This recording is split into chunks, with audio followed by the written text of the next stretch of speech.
Court does call the case of the people versus Deshaun Gainey.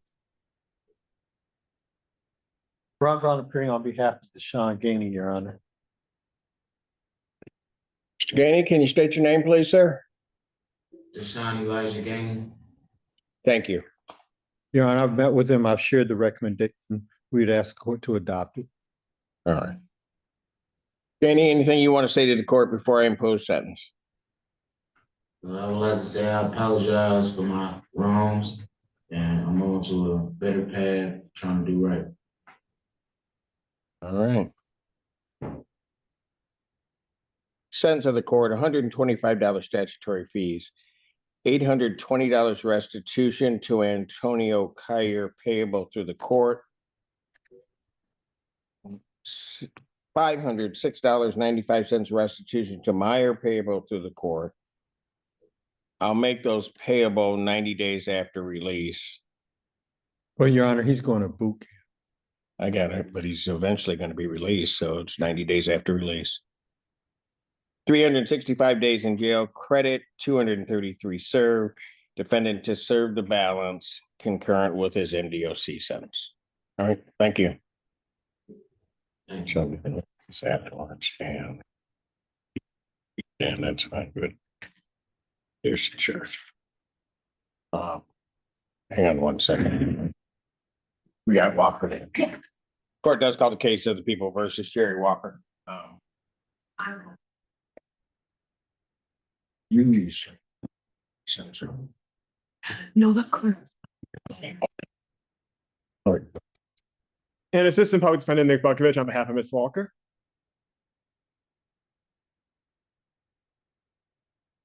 Hello, your name? Walker. Mr. Bukovich. Yes, Your Honor, we are here today for a show cause. It looks like it's just fines and costs we have to pay in this case. I did work with Ms. Walker yesterday to submit a ability to pay form with the court. Obviously, we did our best to be able to do that. Currently, she is in custody on another matter. She does have a pretrial scheduled for tomorrow. So I'm unsure exactly what may happen with her bond and that Trial or a PCC? pretrial, Your Honor. It's in 14B. Okay.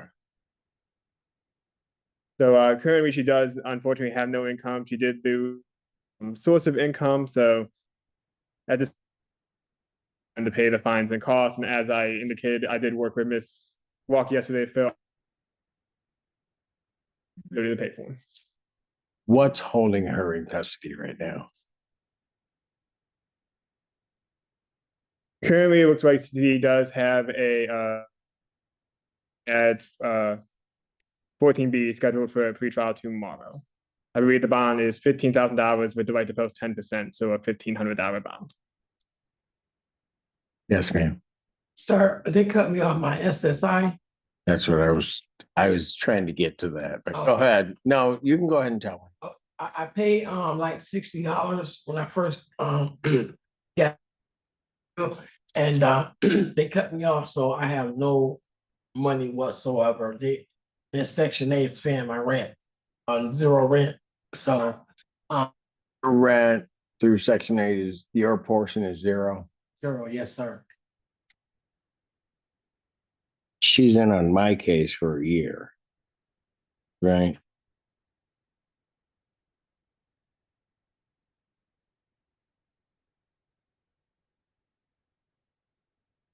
Everything on this is fines and costs. I don't see a restitution issue. Correct. They're $95.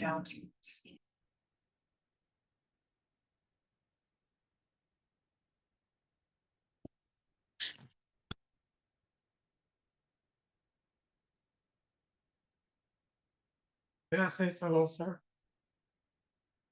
Can I say something else? You want to say something else? Ever Um, heard that saying, when you're winning, you ought to be quiet? All right, go ahead. Do you got anything you want to say then? No, I didn't think so.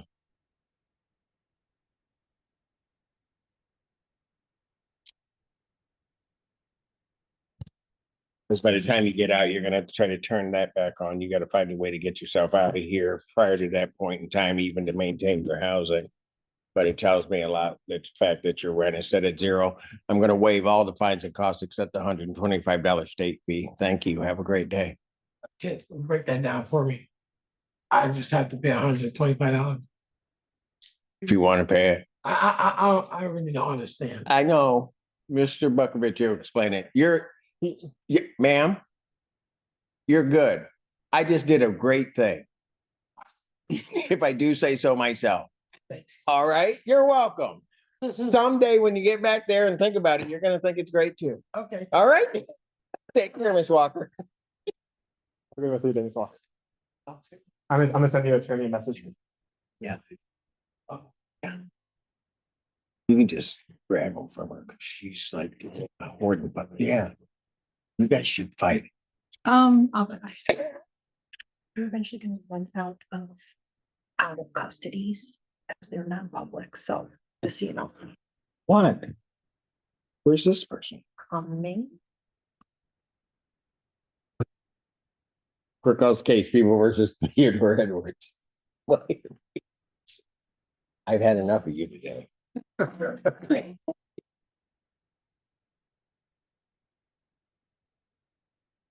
Good afternoon, Your Honor. David I. Goldstein appearing on behalf of the defendant. Theodore Edwards. Thank you. And Miss Weidling said David had to wait, and I said no. Another great thing I've done. You're having a good day. I really am. You should have been here yesterday. Start making up for it. Judge, we've read the pre-sentence report. There really isn't too much to state. We understand the recommendation. Client is prepared to pay a higher amount today. Oh. Sir, anything you want to say? No, sir. Sentence of the court, $480 fines and court costs, 93 days in jail suspended, pay the $480 today, you're all set. Have a great one. Thank you. Thank you, Your Honor. Court calls the cases of the people versus Brian Gerard. Oh, I'm sorry, I should have handed it.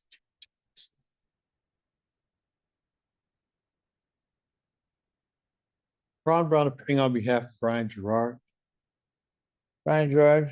All right, Honor, yes, Mr. Gerard, for all fines and costs. yes, Your Honor. I met with Mr. Gerard. The reason he hasn't been paying is that he's been in custody, he tells me, since October of 2025. He does have a record which also precludes him from certain types of employment. I'm asking that you allow him to refer to collections and payment plans. He hasn't been down to the collections department at all. I do not believe so, Your Honor, because he has.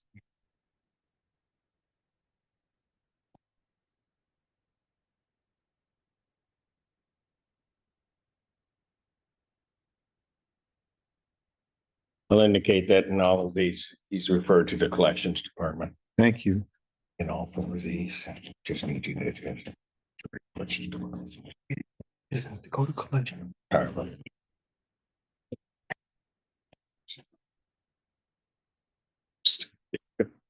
Thank you. Court calls the case, people versus Shannon Kiesling.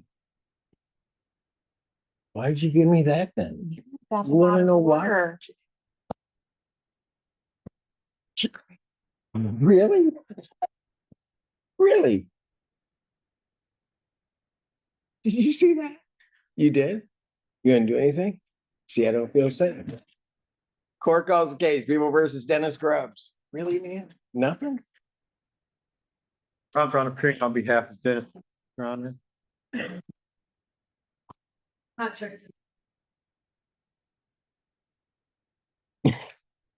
Yes, Mr. Clear on behalf of probation, Your Honor, Mr. Grubbs was scheduled before the court for a violation of probation. As you know, Grubbs did the bench warrant recall. In this case, the court did set for this hearing. He is not here. In terms of not completed, probation would request that this court issue. Bench warrant will issue for defendant's failure to appear, bond 5,000. I'll give a 10% privilege on that. That warrant will issue immediately. Thank you. So who do they? The ones that I've looked at. Give it to me. You know what? Your Honor. Here's my last nerve. You're bouncing us. Court calls the case, people versus Shannon Kiesling. I think. Yes, Your Honor, this time it is. And Assistant Public Defendant Nick Buckovich on behalf of Ms. Kiesling.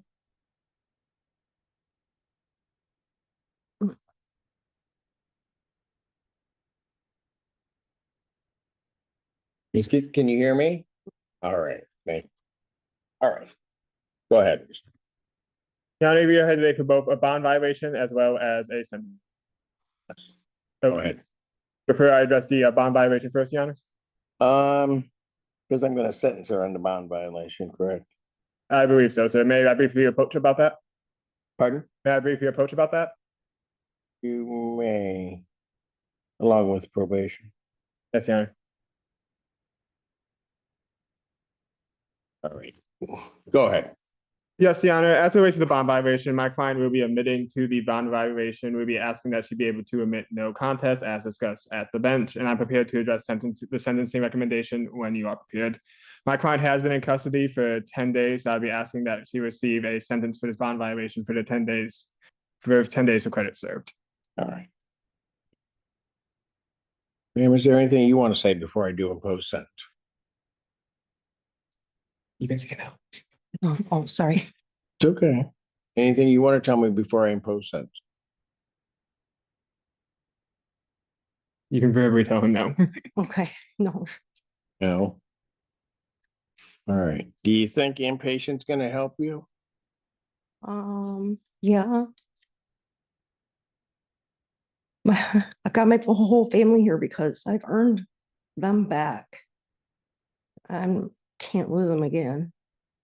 This is I'm family back. very happy. I'm going to school, staying with my family. Got all my kids back, my grandkids. I turned myself in right after my granddaughter's birthday party.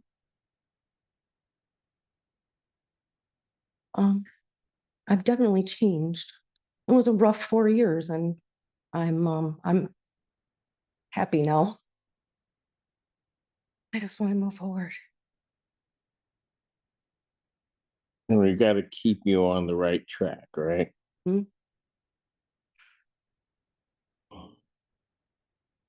I guess how soon will we find inpatient treatment for her? Your Honor, that is organized through the jail. Jail. Yeah, I mean, I can contact them, but I don't know that necessarily with someone, Right. so I don't know the answer. All right. Who's that back there with you? All those people who, My mom, my sister, my brother. My mom's in the short red hair. okay, Sorry.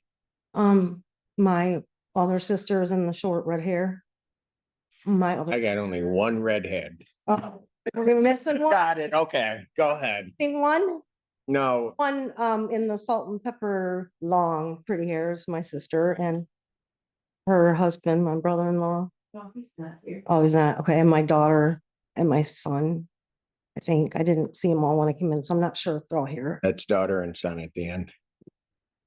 Okay.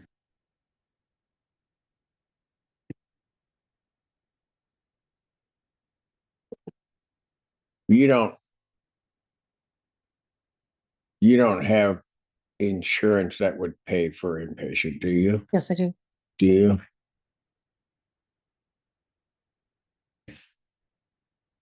Probably is arranging that while she's in. Okay. All right. Your Honor, I was gonna ask for the court, I was gonna ask for the court's consideration of allowing my client to be released to allow her to have some time out inpatient treatment outside of custody because she does have the familiar support system. It is evidenced by the people who are here to support her today. She has been regularly attending AA meetings. She was attending AA meetings multiple times a week when she could. She has also been doing schooling, which her time in custody has put at risk of losing her progress there. And she did turn herself in. We spoke about the bond violation, I believe, on the Friday before. She turned herself in at 7:50 a.m. on a Monday to ensure that she could get on the magistrate's docket to be arraigned on that bond violation. So she obviously is taking this matter seriously. So I would ask for the consideration that she be allowed to be released today and have about a reasonable amount of time to set up an inpatient treatment program, particularly if she does have the power to do that. Truth Claire on behalf of probation, Your Honor, if the court were to go that route, probation at a minimum would ask that the scram tether go on before she is released from custody. Probation would also ask that she report directly to me within 24 hours of her release. So if she were released today, I would ask that she report to my office tomorrow, and then I would work with her in getting into an inpatient program. At the very least. My concern. Go ahead. That has been going on. There were 3, I think, different violations of the alcohol while she was on the scram tether already. So probation does have concerns that might continue if she is released. Okay.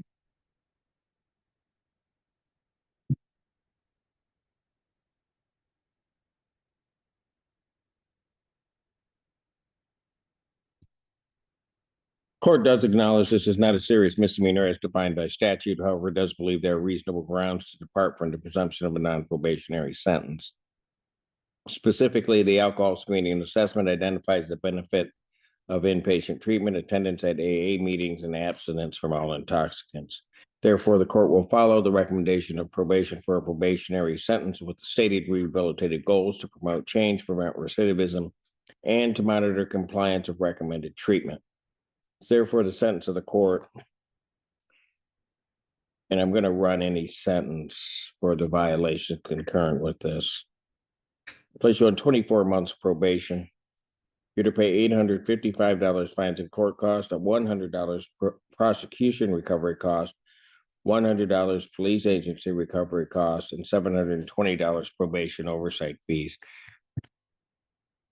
I'm going to order that be paid on a payment plan as directed by probation. You understand that, ma'am? Yes, sir. There's to be no use of alcohol, recreational marijuana, or any illegal substance. You'll be subject to random testing as requested by probation. You are to complete inpatient substance abuse treatment, including all after and following all aftercare recommendations, and provide status reports to probation. You are to attend 3A meetings per week with monthly verification to probation. You are to provide proof of victims impact panel attendance to probation. You're to report to community corrections within 24 hours of release from inpatient treatment for placement on a scram tether, and continue that scram tether for a period of 90 days.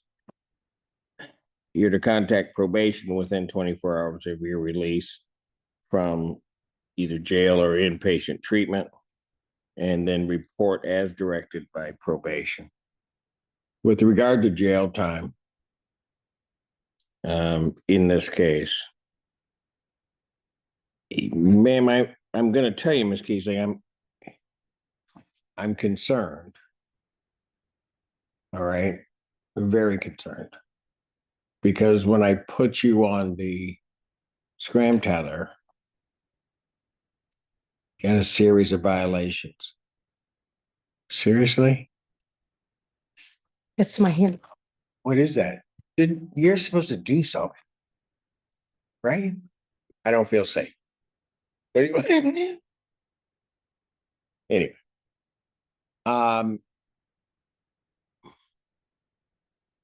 but what you did is you violated, and I get that part of it, but what my concern is particularly as I look at your families, is that there's going to come a time where this happens and we're not going to get you back. That's my worry. And I don't want to see that happen. And when I say that, although with all due respect to the rest of your family, I'm sitting here looking at your 2 kids, and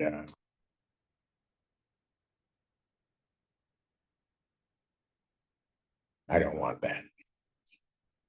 Okay. So I'm not going to, because of that, what's in violation, I'm not going to release you today, but I'm going to do something a little bit different. Okay.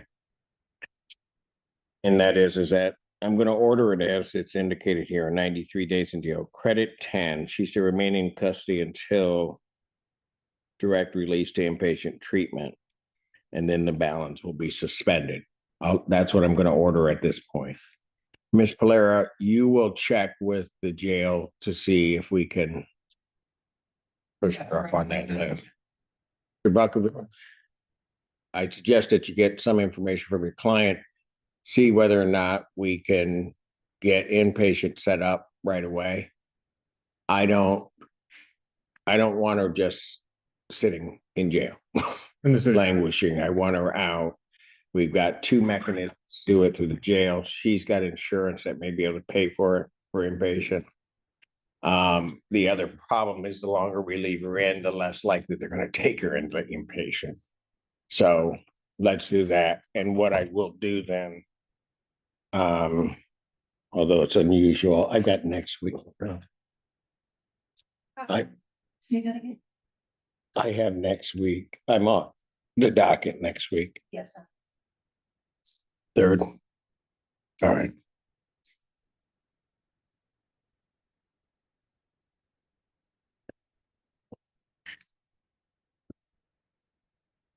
So I'm going to set a review of the imposition of jail 1 week out on June 3rd, 2026 at what time you want me to say? It'll be at 10 a.m. At 10 a.m. Okay, if you're out, I'm just going to cancel that hearing. I don't need to see anybody. But if you're in, then and still in, and nothing that we've done is work to push that up, then I'll look at something else to do. Fair enough. May I ask a question, Your Honor? I, Want me to change my mind? no. Okay, no, go ahead. I can't hear very good, so I don't want to walk out of here and not know. Okay.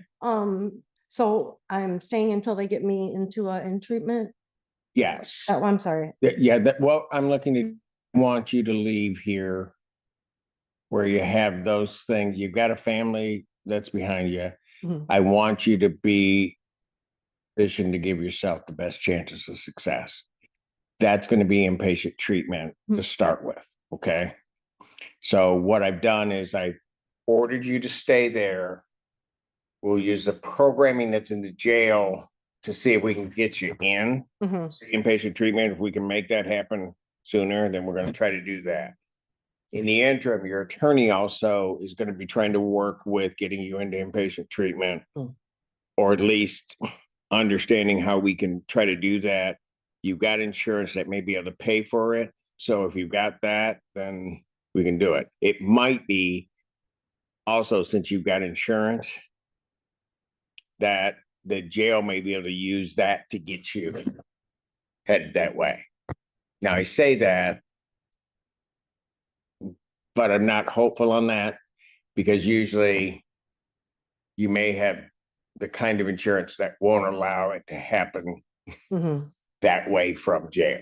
So we might have to let you out and then you go. But either way, that's what I'm looking for. Yeah. My family doesn't need to try and find a place. Oh, no. I'm by no means indicating that. Okay. They can certainly help. And if your Okay. family finds something, they should contact your attorneys, let them know, so that then they can follow up on that. They can do it that way. They can also contact Ms. Polera, because Ms. Polera doesn't get enough phone calls. They can contact Ms. Polera and we can run it that way. Either way, any of them feel comfortable doing it to try to get you in. Okay? Then answer everything? Yes, thank you, Your Honor. All right, Susan, good luck to you. you. All right. She has 2 cases. Yes. Here's another case. Oh. Will you stop it? No. All right, she does. I am, turn my life around. No, I got you. All right, court does call the case of People versus Shannon Kiesling. That's case 25-1661. I thought this was on a different date. All right. Go ahead. Yes, Your Honor, Assistant Public Defendant Dr. Rich on behalf of Ms. Keeson. All right, anything else you want to say? I would just have repeated all my arguments made earlier and ask that the court adopt the recommendation. This one also being an OUIL, the court does acknowledge this is not a serious misdemeanor as defined by statute. However, believes there are reasonable grounds to depart from the presumption of a non-probationary sentence. The alcohol screening and assessment identifies the benefit of inpatient treatment, attendance at AA meetings, and abstinence from all intoxicants. Therefore, probation supervision is recommended, and the court will follow that recommendation of probation with the stated rehabilitative goals to prevent change, prevent recidivism, and to monitor compliance with recommended treatment. So, sentence of the court: 24 months probation. You're to pay $1,255 fines and court costs, $100 prosecution recovery costs, $100 police agency recovery costs. I'm going to waive the probation oversight fee since I've assessed them on the previous case. That's to be paid in a payment plan as arranged by probation. There's to be no use of alcohol, recreational marijuana, or any illegal substance. You'll be subject to random testing as requested by probation. You are to complete inpatient substance abuse treatment, including all recommended aftercare with status reports to probation. You are to attend 3 AA meetings per week with monthly verification to probation. You're to provide proof of a victim's impact panel attendance to probation. You're to report to community corrections within 24 hours of release from inpatient treatment, to be placed on a scram tether. That tether will continue for a period of 90 days. You are to contact probation within 24 hours of any release from inpatient treatment or jail, and then report as directed. I'll order 365 days in jail, credit 10, defendant to remain in custody until direct release to inpatient treatment, and then the balance will be suspended. All right. And so that it's clear on this second sentence, I'm going to do it along the same terms as I've indicated with the other one. Understood, Your Honor. And Your Honor, that will also be set for review, correct? Yes, on June 3rd. Yes. Thank you.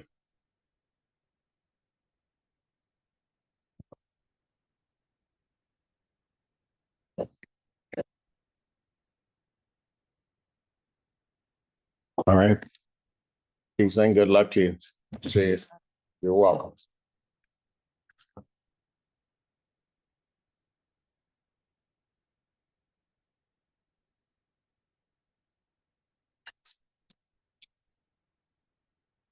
Got it. Court does call the case People versus Julia Arnold.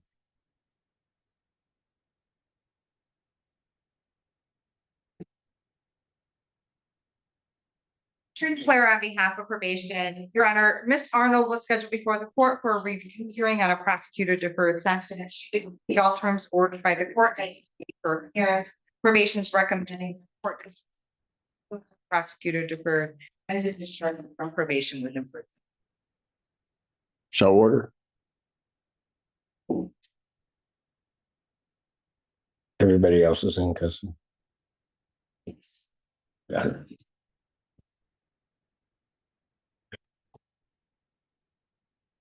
Court does call the case People versus Vincent Lambert.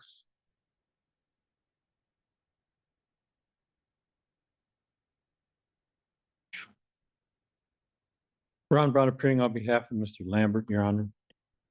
Vincent Lambert.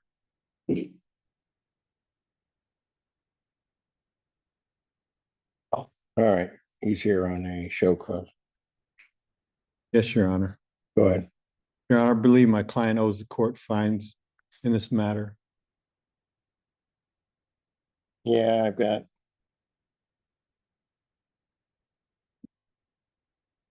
$61.92.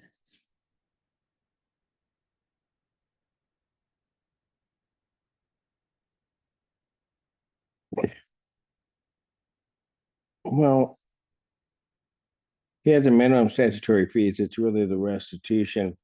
And I had given you, and back in 2005, I gave you to the end of the year to pay it, but that didn't happen apparently. Right. I haven't been able to get a job, Your Honor. I've been having troubles getting an ID.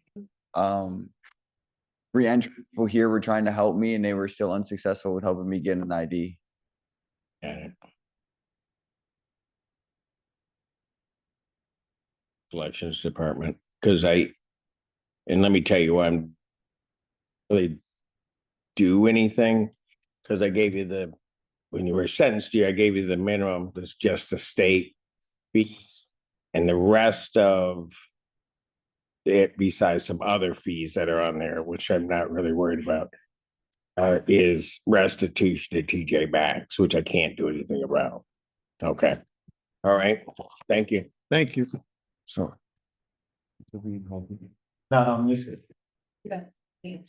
I gotta wait.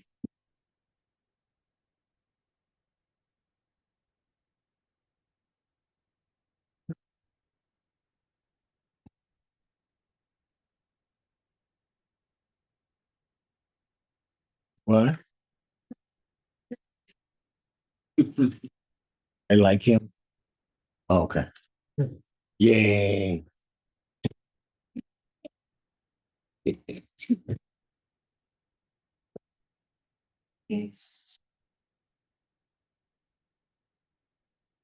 Court does call the cases of the people versus Walter Peters.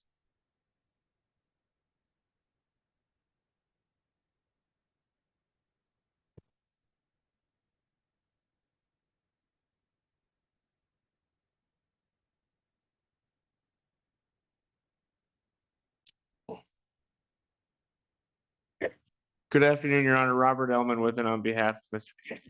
Peterson, please state your name for the record. Walter Peters. Your Honor, today's date and time for sentencing. I reviewed the report with Mr. Peterson. There are no additions, deletions, or corrections. I'd ask that you follow the recommendation. Mr. Peterson, Yes, sir. is there anything you want to tell the court before I impose sentence?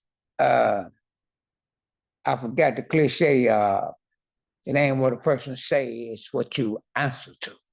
If I would have adhered to that, I wouldn't be in this situation today. Especially at 68 years old. Mr. Peterson, I'm gonna tell you what. When I took your plea, you gave one of the most colorful renditions about what you did. You didn't shy away from it. You remember what you said? Yes, The thing that about I had to put the Sugar Ray on. on That's Robertson, not. No, I understand what you were saying. It took me back at first when you said it, but I remember that. Well, is there anything else besides these cases holding him? Or? Yes, Your Honor. So there is a couple felony matters in front of Judge Kunke. They are set for pretrial in July, and I'm happy to report that part of that resolution should be Mr. Peterson. The case should be resolved on that date, and hopefully Mr. Peterson will then have a bed in Bear River, and he'll be going to treatment there. In Bear River? Yes, Your Honor. That's fantastic. In the case ending in 0025, it's sentence of the court, $125 statutory fees, 93 days in jail, credit for 90 served.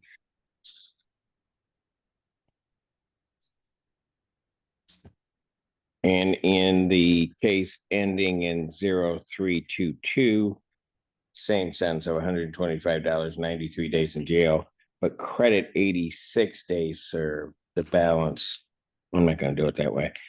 I'm just going to do 86 days in jail, credit 86 served, and just cancel it out. I'm not going to worry about trying to file it for next whatever days. Thank you, Your Honor. Thank you. All right. So up, fella, you take care of yourself. Court does call the case, People versus Eric Williams. When Your Honor, Raven Cook for the people. Ron Brown appearing on behalf of Mr. Williams. Your name, sir? Eric Williams. Thank you. This is the day set for a bench trial. The Assembly is unable to proceed. Move to dismiss the charges. People being unable to proceed this case dismissed. That's without prejudice Thank on you, the Your motion Honor. of the defendant. Your Honor, can he go return his monitoring device? Heather? You gotta tell her? Yes. You want to keep it? No. No? You can go over to community corrections. They should take it up. Thank you. I appreciate you.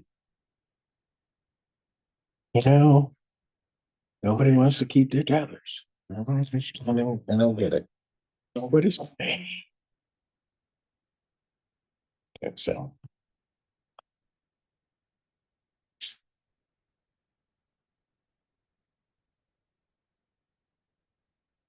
All right. No, it's okay. They ended out half the calendar. They weren't here for you apparently, Vincent. Whatever you say, Ron. Good morning. You're here unescorted? Yes. Oh, boy. Are we ready on this? I believe we are, Your Honor.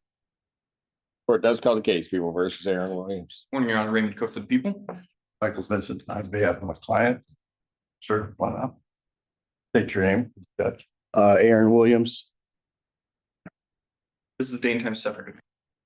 Precedent dismiss, I believe we're set for evidentiary hearing. Well, we're not set for an evidentiary hearing yet. For. But it's their motion. Yes. That's my mistake. I thought we were set for an evidentiary hearing today. Yeah. It was whether or not there should be an evidentiary hearing is actually how we are. Mr. Vincent, did you have anything else to add other than what's contained in the motion? No, I don't, Your Honor. Anything else from the people? Briefly, Your Honor, I did want to draw one additional distinction. I know the court's read the motions as well as the case law. I specifically want to draw the court's attention back to the case defense counsel cited People v. Woods, where that case had the proposition that when the vehicle is in a safe position outside of the possible collision, that's no longer being operated at that. I know the people rely primarily on MCL 764.15 specifically. I believe it was subsection D for the statute that allows a warrantless arrest if the officer has reasonable cause to believe the defendant or suspect has committed a misdemeanor punishable by up or greater than 92 days. One question that I know I had when reading through the case law cited by defense as well as the case law cited by the people is why that statute was not referenced in Woods. My research and understanding, Your Honor, is that the statute was actually amended after Woods to allow for that exception, which draws further distinction between this instant case and the case cited by defense for their proposition. So I just asked the court to again consider that when the court makes it. Thank you. Anything, Mr. Vincent? I think there's some questions that need to be asked, regarding the whole interaction between the trooper and two female, for instance, my client and my client. Particularly, there is a video that should be played and questions should be asked regarding the what happened on the side of the road.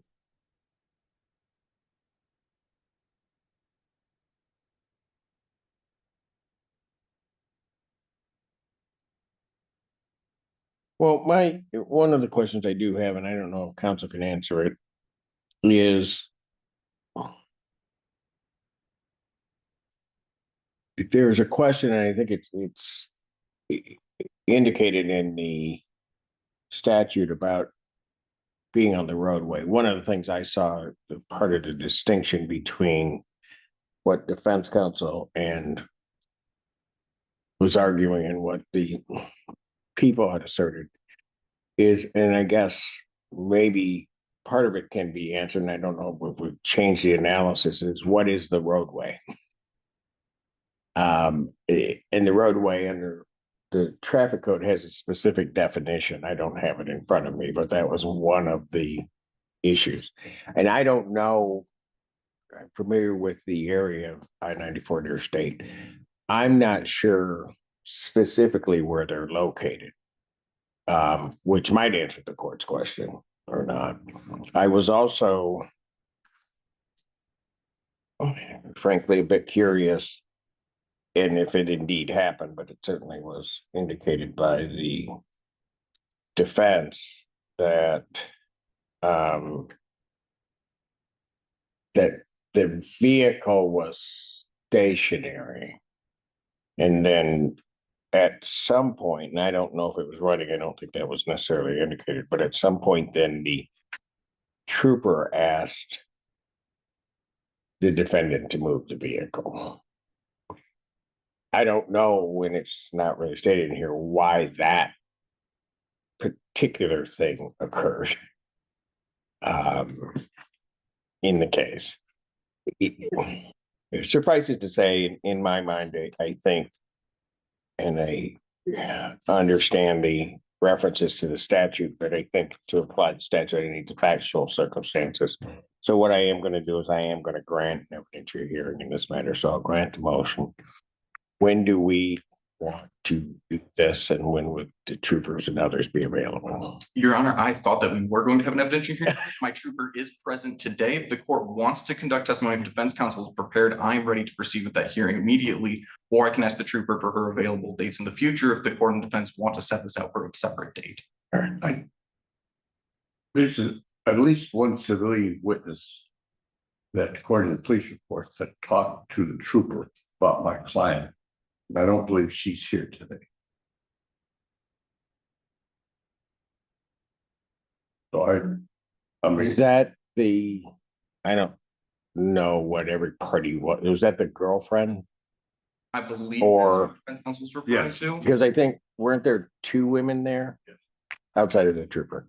There was the individual with the flat tire, which is the mother of the girlfriend. I believe that's. That's at least how I picture it and what I'm reading. And then the girlfriend. So you're referring to whom, Mr. Benson, in terms of, so there are two civilians outside of defendants. I'll suffice it to say it would that. be Which one are you Ray- talking about? Your Honor, it should be Angela Ray Perry. That's on my page 9 of the state police report. Contact with Aaron's girlfriend, the parentheses, Angela Ray Perry.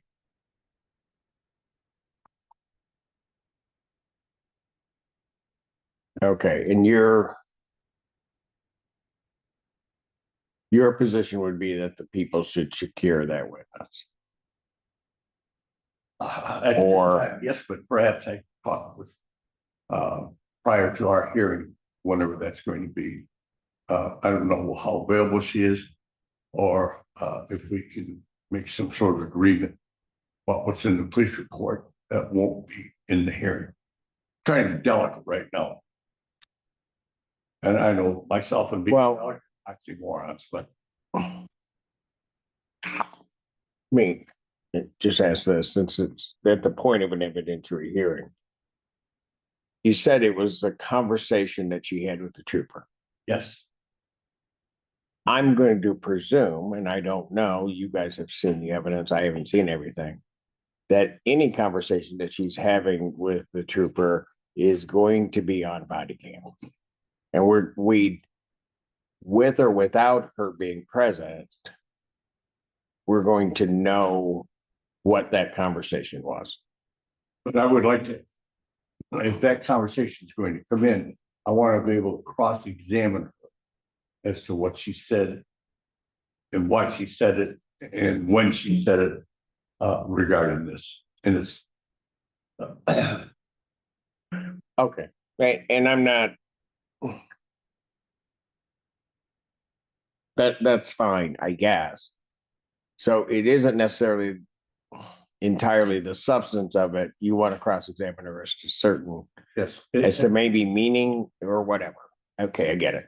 And the mom, also both of the two ladies raised just eyewitnesses. I mean, they saw and heard what's going on. And there is some issues that we had. Okay, let's assume all that to be true for the sake of protect. Go ahead. Mr. I can try and get those witnesses. The concern that I would have is, I believe the testimony of the statement that defense counsel is referring to was given by the girlfriend after the arrest of the defendant.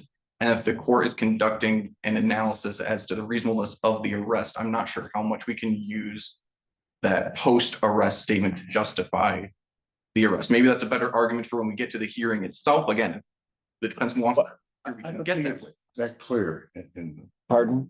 I don't think it's that clear. Yeah, I think the statement was with reference to, and I don't want to get too specific because I don't know, but it's in reference to the consumption of alcohol. Yes, and that statement was made after the defendant was arrested. And so for challenging the validity of the arrest, I don't know if that's going to be relevant to a consideration, given that the trooper would not have known that information at that Time. I'm not sure the prosecutor is correct on that. I don't know. Right. Okay. I will get that witness. Okay. All right. So, and just so that we're clear and not getting here and then all of a sudden it's not. Mr. Vincent, are you saying that both witnesses should be here? Or both? Yeah, both of you. All people involved witnessing what went on should be here. But what relevance would I think I'm gonna say the mom or the driver of the vehicle, what relevance in any way would she have to the issue of I think she would be able to testify condition of my client, and also she would be able to testify as to interaction between my client and the state trooper.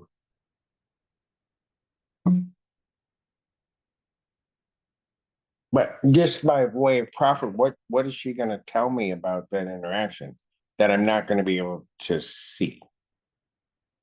I'm not sure what you'll be able to see on that part of the video, because it's a body cam. The three people are sitting in a car. The car's parked with the headlights facing west into eastbound traffic. And this part of the video, which may or may not play, my client's trying to change a flat tire. I kind of get that picture, but you're saying that the mom would be able to tell me something about the interaction that the trooper had with the defendant. Possibly with them. But I mean, right, I hear you, but it seems to me. I may not need that. Possibly we could work something out with that's not needed. Okay, because I mean, I did not see anything in the motion where even tangentially, that the trooper's decision to arrest had anything to do with any interaction with the mom. I saw no reference to that. I agree. But okay, as opposed to the daughter or the girlfriend, where there is this statement, but now I'm a bit. I assume the statement occurred at an earlier point, but the people are telling me that it's at a later point. I don't know. The mother referred to her last name is Jacques. Is a red second witness. She's there clearly would be a race just eyewitness, but I don't know what they would add for this court's determination of whether or not the arrest is proper and whether or not It's possibly probably be more appropriate for a trial. Right. I don't have a doubt that that person might need to be at trial. Everybody who was there would have to be at trial if it proceeds there. But I understand what the court's going. Good. So. No, I don't think the mother needs to be here for a hearing. Okay, girlfriend. All right. And the people, since it's their burden, will secure that one. Yes, Your Honor. And all right. I will ask my trooper what day she's available. Yeah, whatever. Are these always set on Wednesdays, Your Honor? I'm not familiar with the court. Troopers are available around the clock, 24/7. I know. So that's why I love to live in this state, because they're everywhere. And there is a certain peace one has when you see the bubble. Anyway, what? Does the court typically schedule evidentiary hearing on Wednesdays? I usually, what day can I? My next date, unless you guys want to do it sooner, would be June 24th at 9 a.m. And I don't mind trying to pick a date earlier, but you were here yesterday, so I now am full of. I'm gonna be here 5 days a week next week, so I'll be. Are you? Yes.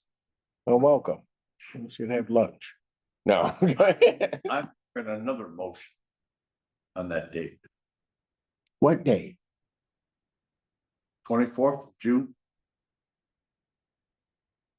You got another motion? Okay, hold on. Why did they send you here alone? Well, Ann, where's Ann? they had a lot of extracurricular activities going on today. They what? Extracurricular activities going on today. Who? Your office? All of my guardians.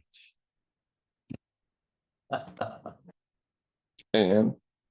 Yes, he's here on June 20th. He is, okay. I don't know that we have that motion yet, but you did give him that date I gave him that date on another case. on another case. Yes, sir. We can just move. And that's in your calendar? The 24th works for my. It's like a blind squirrel finding a nut, but that's great. What? The 24th works for my trooper. I don't know about the lay witness subpoena her anyway. Okay.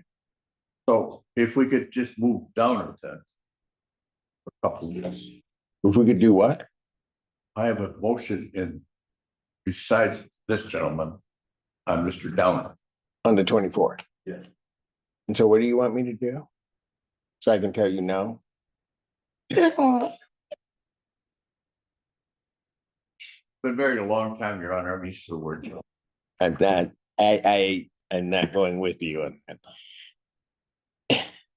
Evidentiary hearing in this matter will be set then for June 24th, 2026 at 9 Yes. And a.m. I'll file necessary papers to adjourn Mr. Downer. Why? You're here on the 24th. You can do two things. Sir. I can. What? Oh, I can. We also have the blood test was taken. He has a tether on there. Blood test is back 0.08. Is there any possibility of getting the tether?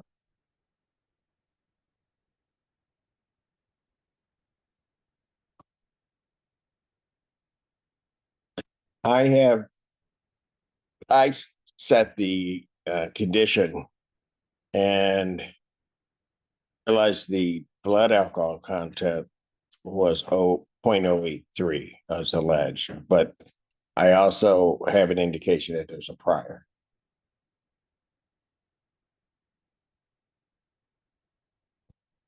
You may be right. Oh, I'm right.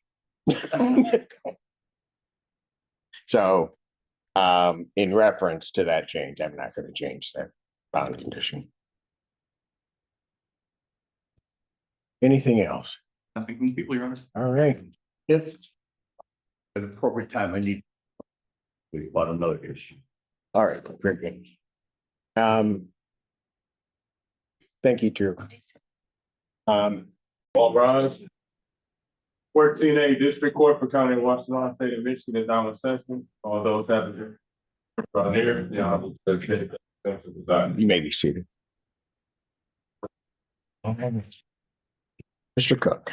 Morning, Your Honor. Raymond Cook for the people. Your Honor, the people would waive any potential conflict between this honorable court and the office of. All the people do not believe that any such conflict as we are in the rules of all them. Michael Gaddy, Assistant Public Defender. I concur with the esteemed Mr. Cook, and I do not believe the public defender has any conflict in this matter to the extent that any is in existence. We Court for its part also does not believe this conflict either in Michigan court rules or the case decided thereunder to the extent a conflict does exist, given the waivers, the court will consent to hear the matters. Court does call the case of the people of the state of Michigan versus Mario Floyd. Morning, Your Honor. Question calls for Peoples. Morning, Your Honor. Marcia Frazier on behalf of Mr. Floyd. Mario Floyd. Sir, can you please state your name? Mario Floyd. Thank you. And where are we? Your Honor, I believe the court should be in, there should be a competency order in the file. We're asking the court to sign that order and set a review date when appropriate, Your Honor. So you're requesting a forensic evaluation. Yes, I am, Your Honor. Forensic evaluation is ordered. I will set a competency hearing date for August 27th. August 27th, 2026, 9 a.m. Thank you, Your Honor. August 27th, Your Honor. Yes. Bonds will continue. Thank you. Thank you, Mr. Floyd.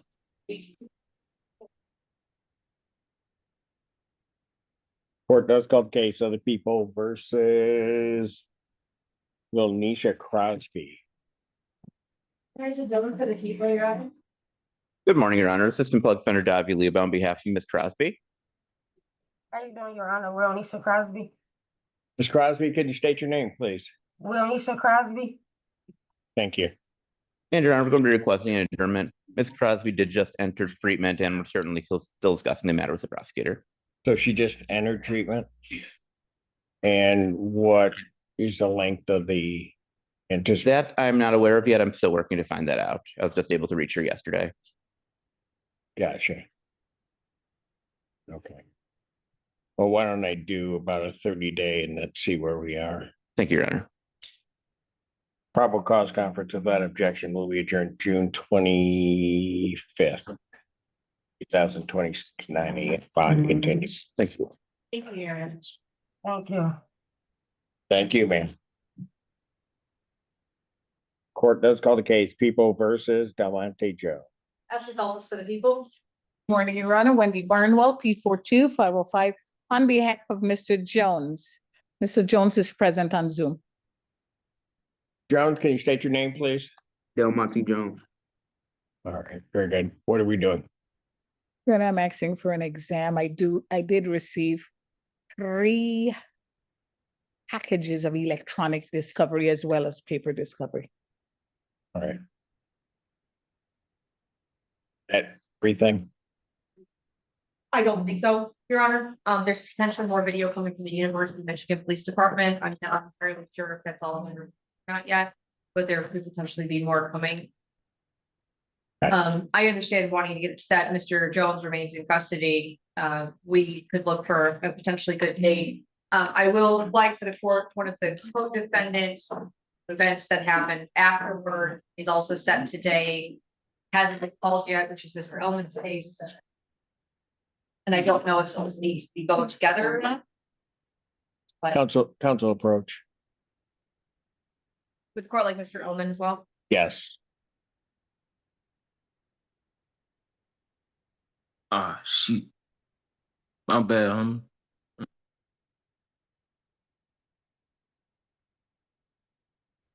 The record should reflect we've had a bench conference in this case.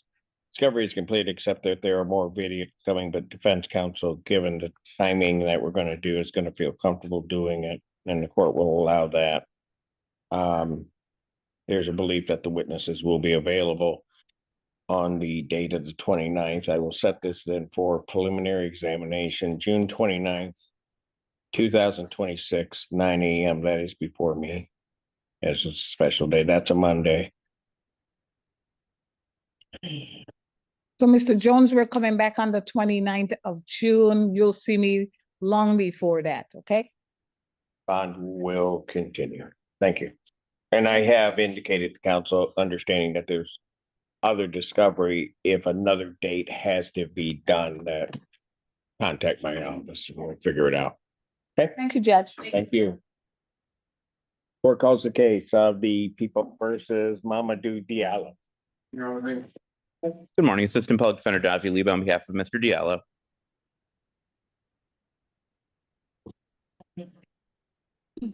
He's got it. Mr. Diallo, can you state your name, please? Mamadou Diallo. All right, got it. I'm going to be requesting adjournment as just provided with some additional discovery today.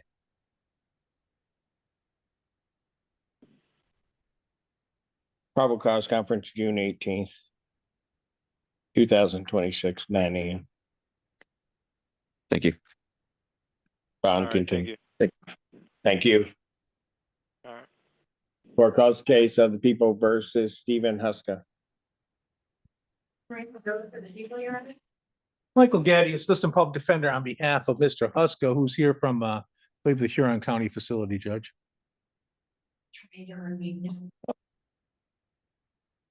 First thing I'll do while we're trying to unmute him is there was an outstanding bench. Well, he's up there on something else, correct? Yes, Judge, to my understanding, I believe he's there till September, So, till September. got it.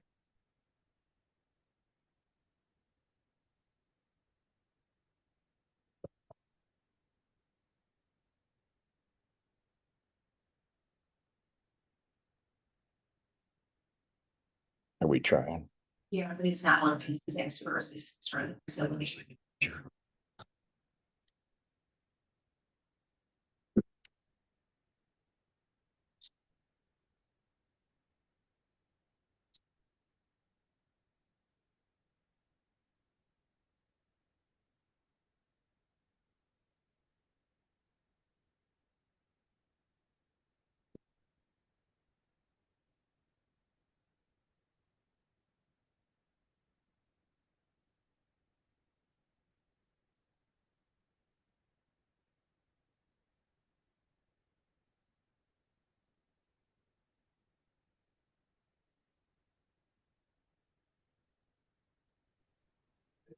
We haven't.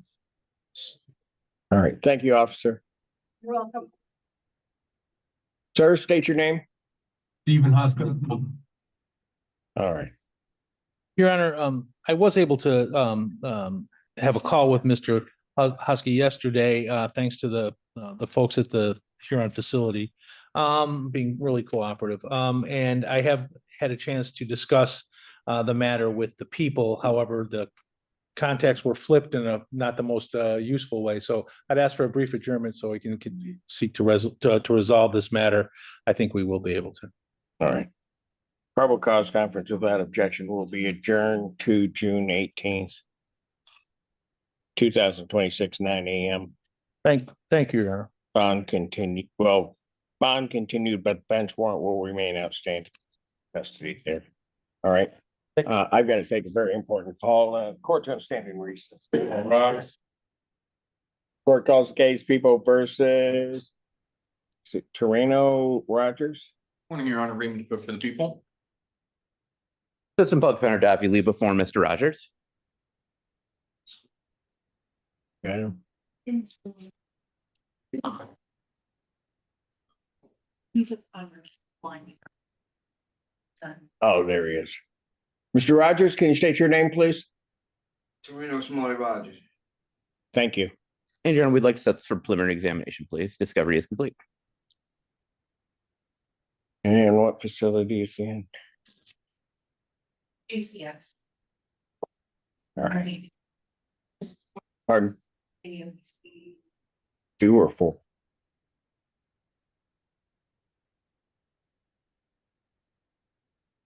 People have their witnesses available the 9th. We'll do our best, Your Honor.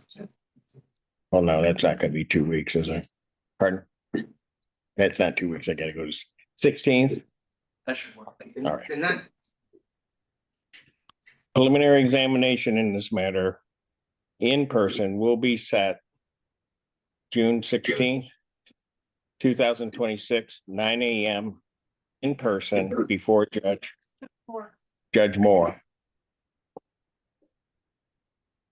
Bond continued. Thank you, Your Honor. Court calls case People versus Joshua White. Good morning, Your Honor. Assistant Public Defender, Nancy Perry, I can really on behalf of Joshua White, who is the onset judge. Please. Got him. Mr. White, can you state your name, please? Joshua White. All right.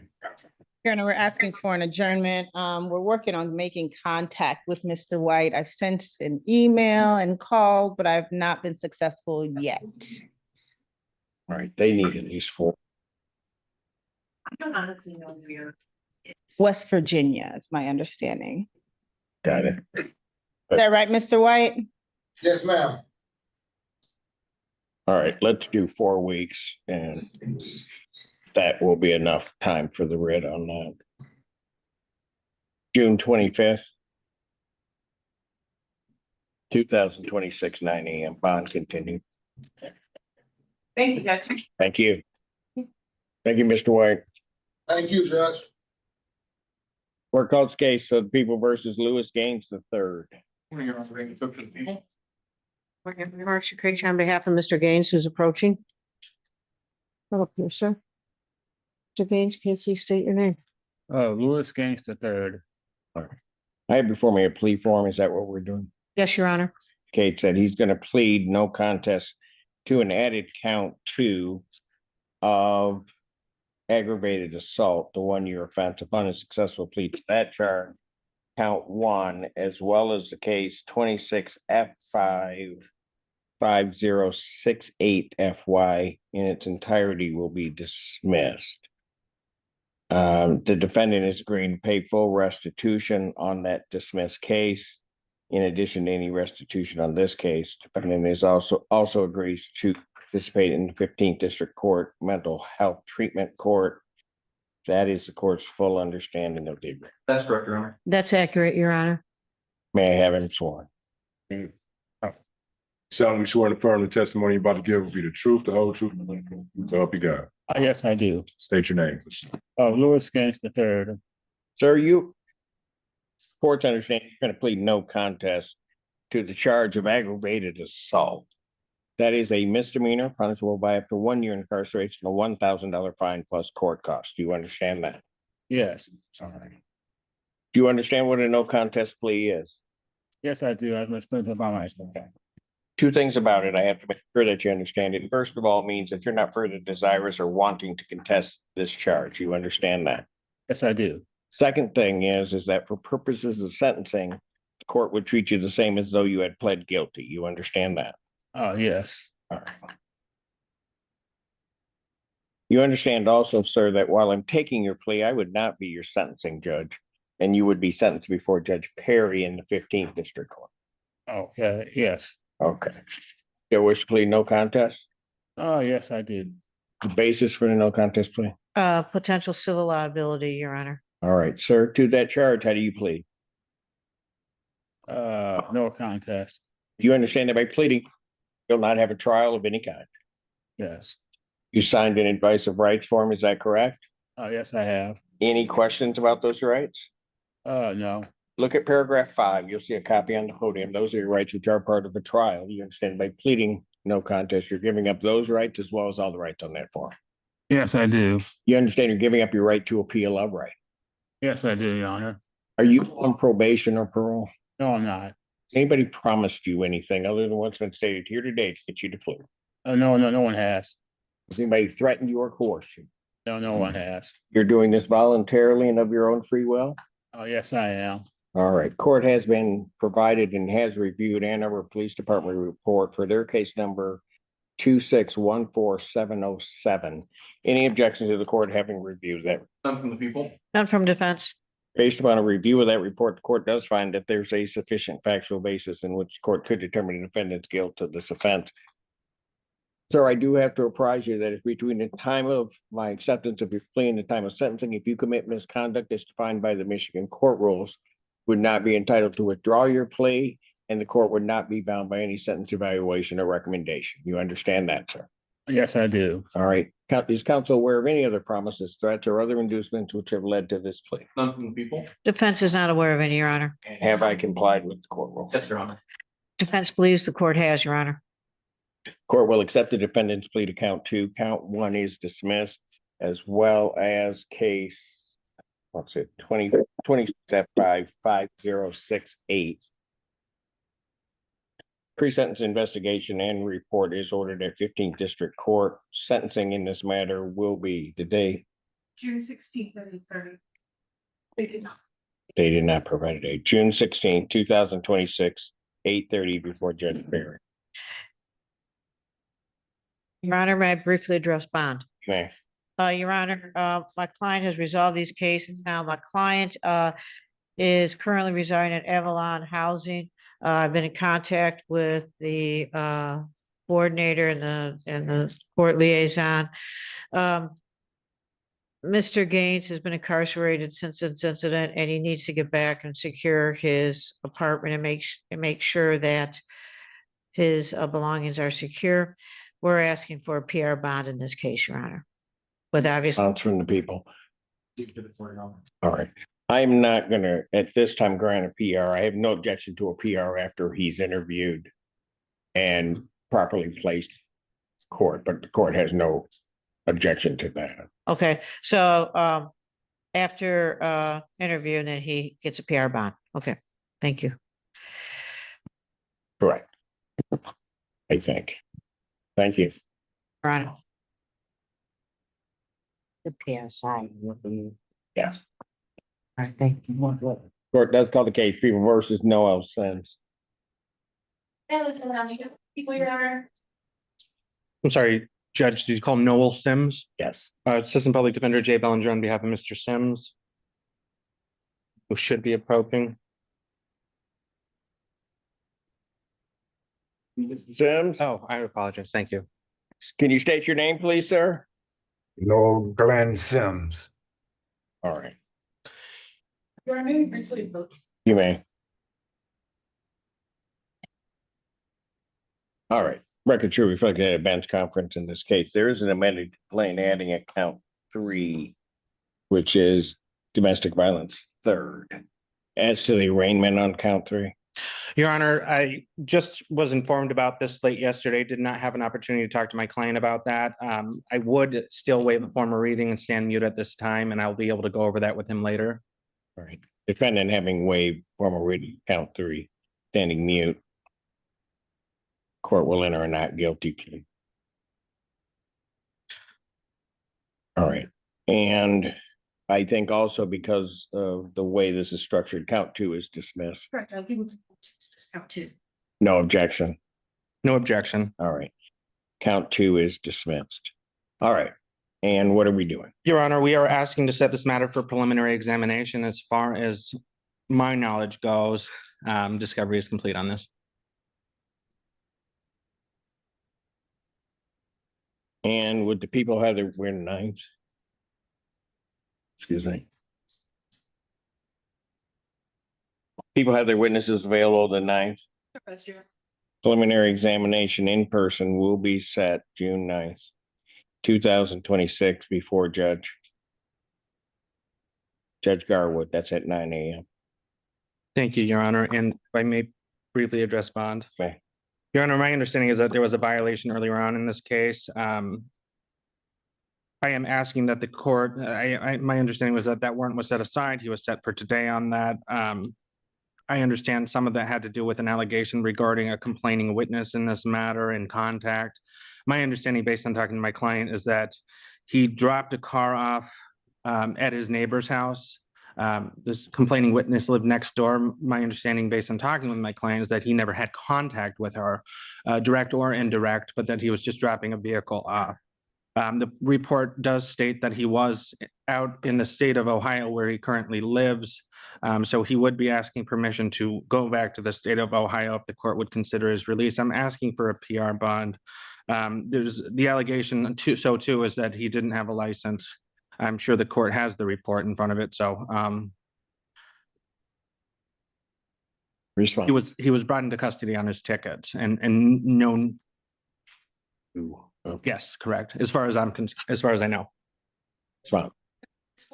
He was picked up on this violation in which he indicated he was trying to contact the victim of this case. He also was found with an open container in the vehicle along with another unopened alcohol container. And in this case, there are allegations of intoxicated, and that's why he became injured, was because he fell off the porch due to his level of intoxication, and then proceeded to chase the victim with a hammer. He does have an extensive criminal history out of Ohio. So at this point, I would be objecting, Your Honor. And Your Honor, just so I might add for the record, my understanding too is that my client is in need of surgery. As a result of this incident, he suffered 3 broken bones in his leg. I've reached out to the jail with regard to his medical needs. Obviously understanding that the jail is doing what they can while he's in jail, but he does require that surgery. Right. This time I'm going to deny the defendant's motion to reduce bond. With regard to the medical, I will leave that to the jail to make sure that medical attention, proper medical attention is provided. Thank you, Your Honor. Continue. Court does call the case People versus Ronald Breeze. Anything older requesting permission to practice in suit. Mark Gates on behalf of Mr. Brees. He's present with me. Whoops. Under the supervision of Assistant Prosecuting Attorney. That was good how you did that. Got interrupted, but you just kept right on it. I won't embarrass you on the record. You were introduced yesterday to me. What school are you in? Michigan. Yeah. Yeah, I can't remember that. Where'd you go undergrad? Where'd you grow up? Okay, all right. Did that because there was nothing exciting about you. All right. Permission to practice is granted. Anything closer for the. Go ahead, counsel. Mark Gates on behalf of Mr. Brees. He's present. Judge, we're exploring his admission to the Veterans Court. I've reached out to the coordinator with an email a couple days ago. I think if the court adjourned it, we'll know if he's eligible and whether the prosecution would agree to it. So I guess I'm asking for an adjournment. All right. Any objection? No. You had to look, really? All right. Probable cause will be adjourned June 18th, 2026, 9 a.m. Bond will continue. Sir, can you state your name, please? I knew you were. Yes, Your Honor. Ronald Breeze. All right, thank you. Bond will continue. Thank you. Thank you. Court calls the case People versus Rashid Abdullah. And good morning again, Your Honor, Assistant Public Defender, Secretary and Mr. Rashid Abdullah is approaching. Mr. Abdullah, when you get to the podium, state your name for the record, please. Rosh. Your Honor, we're asking for an adjournment in this matter. We're working on negotiations. Mr. Abdullah just was arraigned on a violation in his 15th matter. They do have him on a bond there, so. All right. Got another court date on the 4th, I believe. The 4th. All right. Probable cause conference without objection will be here on June 11th, 2026, 9 a.m. Thank you. Yeah. Court calls the case People versus Lewis and Swain. Good morning, Your Honor. Mr. McSwain, who is approaching. Lewis, please approach. State your name for the court.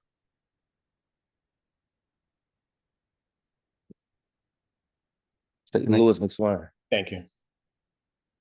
Judge, I'm relatively new to the file. I'm asking for a few-week adjournment. This may end up being a waiver, but I want to make sure I'm completely diligent and have a meeting with my client if that's acceptable to the court. Which date? 2 weeks, Judge. You want the 11th or the 18th? 18th, please. That's 3 weeks. But 3 weeks, please. Preliminary examination will be adjourned June 18th, 2026, 9 a.m. Bond continue. Thank you. Give me a call. Court calls the case People versus David Grayson.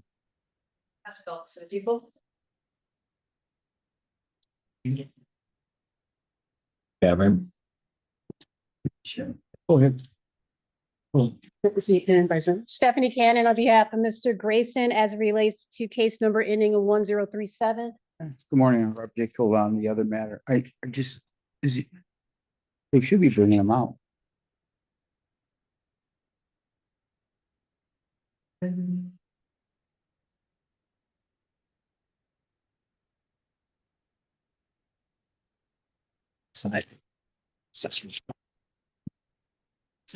State your name, please. David Grayson. All right, what are we doing? Your Honor, I was just appointed, but I met with him last night for a couple hours at the jail last night. We're ready to proceed to preliminary exam, Your Honor.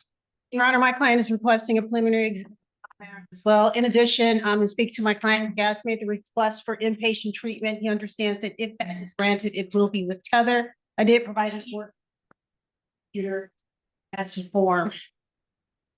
I would concur with that request, Your Honor. All right, any objection from the people regarding the release portion? I just have a moment. We didn't have a chance to discuss that this morning. And she was at the time. Okay. All right.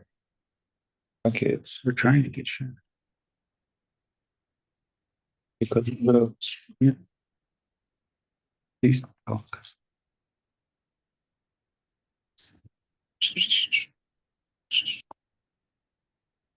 how come Canon, when their case is called, everything stops at some point?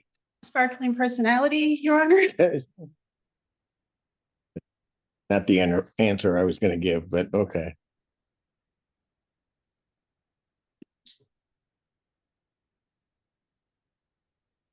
Mayor, I am not sure what the defendant is on custody. What he's in custody for. Because I noticed in his previous appearances, I don't think he was in all his cases. I think we have a new page. He's in custody on this case. There is one, This one, and I just saw you read down it. 1049. That's the other. He's on a, let me see if we can find it.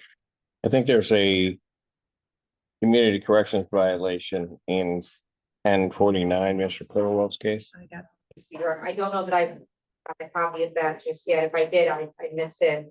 That would be a concern.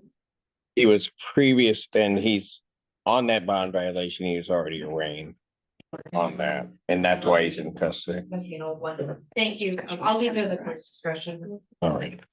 I'm not sure if he's still on parole or not at this point. All right. Would the discovery is complete, would people have their witnesses available tonight? All right.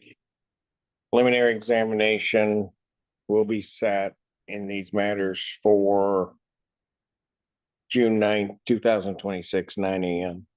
As to, I will continue the defendant's bond. I will sign the order regarding release to treatment. Thank you, Your Honor. Who is the preliminary exam in front of?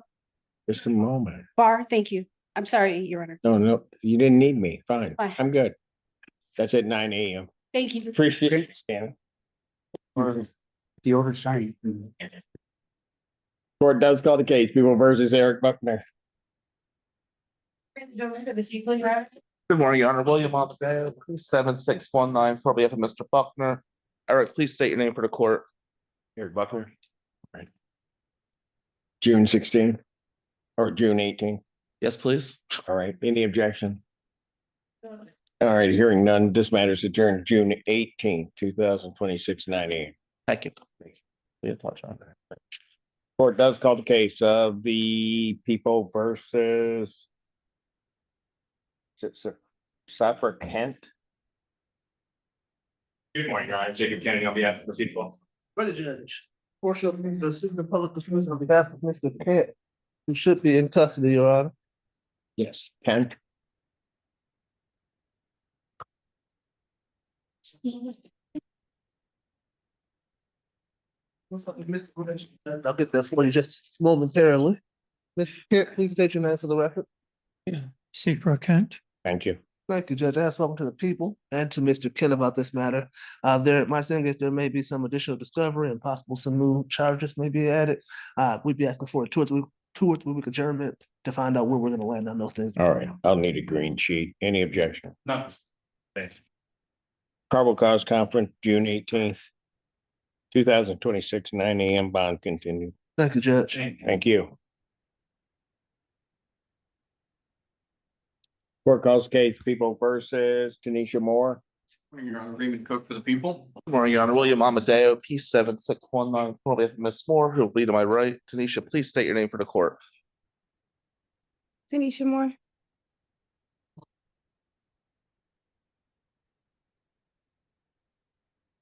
What are we doing? Your Honor, there's several plea forms up there. She's doing a global plea to 3 different matters. What's the problem? I didn't get a report. So I don't think I read a report. I don't. No, I had a sticky note that we need a report. she's pleading guilty, Judge. Yes. Yes.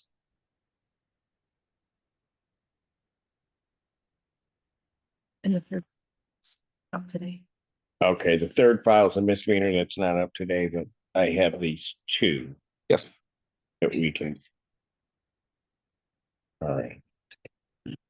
In case ending in 1920, the plea form indicates that the defendant is going to plead to an added count of retail fraud second degree. The 1-year offense. Upon her plea to that charge, count 1 in that case would be dismissed. She's agreeing to pay $1,310.35 restitution. That's the court's full understanding of that agreement. In the other matter, it's this court's understanding the defendant is going to be being to an added count 2 of use of a controlled substance. The guilty to that charge, the 1-year offense. Upon her successful plea to that charge, count 1 would be dismissed. The people will decline charges stemming from Ypsilanti Police Department Report 26-1470. The defendant in that case is agreeing to pay $272.27 restitution for the incident described in that report and it's a named victim in that case. That's the court's full understanding. That's correct, sir. That's all correct, Your Honor. Just in order to make sure that the record is clear, that report number, the YPD one that the people will be declining charges, that report was sent, I believe, to Mr. Amadeo in advance of this. He had an opportunity to read that and discuss with his client prior to entering this. And it was reviewed, Judge. All right, very good. May I have her sworn? Right hand. Do you solemnly swear and affirm the testimony you're about to give will be the truth, the whole truth, and nothing but the truth, so help you God? Yes, State your name. Tanisha Moore. All right. Ma'am, it is this court's understanding that you are going to be guilty to 2 misdemeanor charges. Is that your understanding? Yes? Yes. First of all, in the case ending in 1920, that you're going to be pleading guilty to the charge of retail fraud second degree. That's a misdemeanor punishable by up to 1 year incarceration, a $2,000 fine plus court cost. The fine could be increased to 3 times the value of the property taken. If that's greater than $2,000, that would become the maximum fine. You understand that? All right. You also understand in that case that while I'm taking your plea, I would not be your sentencing judge and you would be sentenced before Judge Freshour in the 14A3 District Court. Yes. All right. In the other matter, the case ending in 0485, you're going to be pleading guilty to the charge of use of a controlled substance. That's a misdemeanor punishable by up to 1 year incarceration, a $1,000 fine plus court cost. Do you understand that? Yes. All right. You also understand in that case, ma'am, that while I'm taking your plea, I would not be your sentencing judge and you would be sentenced in front of Judge Barr in the 14A2 District Court. Yes. All right. Understanding all of that, you still wish to plead guilty Yes. to the charge of retail fraud second degree. How do you plead? Guilty. To the charge of use of a controlled substance. How do you plead? Guilty. Now you understand that by pleading guilty, you will not have a trial of any kind. Yes. Signed in advice of rights form. Is that correct? Yes. Any questions regarding any of those rights? No. Please look at paragraph 5 on that form. You'll see a copy on the podium. Those are your rights, which are part of a trial. You understand by pleading guilty, you'll be giving up those rights as well as all the rights on that form. Yes. You understand you're giving up your right to appeal of right. Are you on probation or parole? No. Has anybody promised you any other than what's been here today? No. Anybody threaten you or coerce you? No. You're doing this voluntarily and of your own free will? Yes. And also because in each of these matters, you believe that you're guilty of these offenses? Yes. Okay, starting with 1920, on the date of this or 2024 at the location of 5645 Jackson Road in Scioto Township, Washington County, state of Michigan, what did you do at the Meijer that makes you think that you're guilty? Yes. I went into the store and I took stuff when it was open to the public. You took items in the store Yeah. and tried to walk out without paying for them? Yes. Store was open to the public at the time? Yes. You didn't have anybody's permission to take that property, did you? I didn't give no permission. And the property you took was a total amount that you took in or tried to take from the store. Was that in excess value? Was the value in excess of $200? Yes. All right. On the other matter, on the date of on the date of May 23rd, 2025, at the location of 229 West Michigan Avenue in Ypsilanti City, Washtenaw County, State of Michigan. Did you have cocaine in your possession? Yes, Had you used it? yes, Did you know what you were using was cocaine? yes. All right. Ma'am, I do have to advise you that if upon my acceptance of your plea, if between the time of that acceptance and the time of sentencing, if you commit misconduct as defined in the Michigan court rules, you would not be entitled to withdraw either of these. Understand that? And neither court would be bound by a sentence evaluation or recommendation. You understand that? Yes. All right. Counsel, are you aware of any other promises, threats, or other inducements which led to this plea? No, sir. And have I complied with the court rule in each of these matters? Yes, you have, Your Honor. All right. In case 1920, court will accept the defendant's plea to count 2. Count 1 is dismissed. Defendant is a pre-sentence investigation and report is ordered at 1483 District Court. Sentencing in that matter will be July 6 at 9 a.m. July 6, 2026, 9 a.m. before Judge Freshour. Bond in that case will continue. In the other matter, court will accept the defendant's plea to count 2. Guilty plea to count 2. Count 1 is dismissed. Pre-sentence investigation and report is ordered at 1482 probation. Sentencing will be At 10 a.m. June 17th, 2026. Sorry, time 10 a.m. 10 a.m. before Judge Barr. Bond in that case will continue. Your Honor, may I briefly be heard on bond? Sure. She is going to be on probation, probably 2 different courts. Right now, it's an expense to have the tether on. She has no violation. She's been released. Right? Has the tether come off? I will leave that to each of these sentencing courts as to Understood. tether. I will continue her bond as is. Thank you. I'll be your person. Court does call the case of the People versus Giovanni Pryor. As he prior.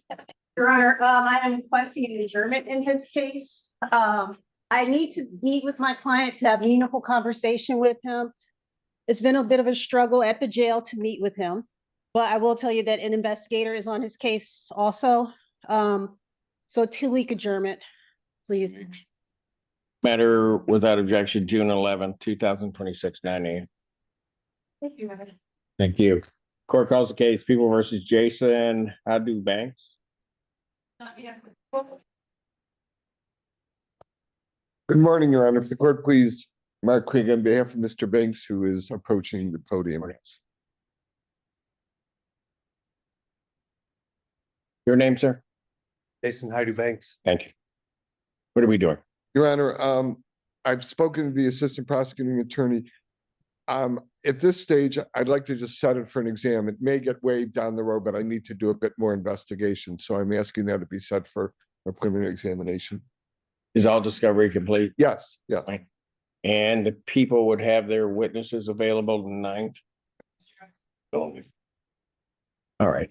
The 9th works fine for me, Your Honor. The 9th. So I will set preliminary examination 9, 2026, 9 a.m. before Judge Garwood. Oh, I thought it was before someone else, but I could be wrong about that. Why, are you complaining about Judge Garwood? No, Okay, I'm just saying. No. No, I'm kidding. But no, there are 2 judges assigned on that day. Oh, okay. All right. Thank you. So they alternate. Okay. All right. Thank you. All right. And check that one. Thank you. Court does call the case of the People versus Stephen Hamill. For the people, Your Honor. Good morning. I have a Mr. Hamill, attorney Nicholas North, PA 6482. Mr. Hamill, can you please state your full name for the record? Stephen Hamill. Thank you, sir.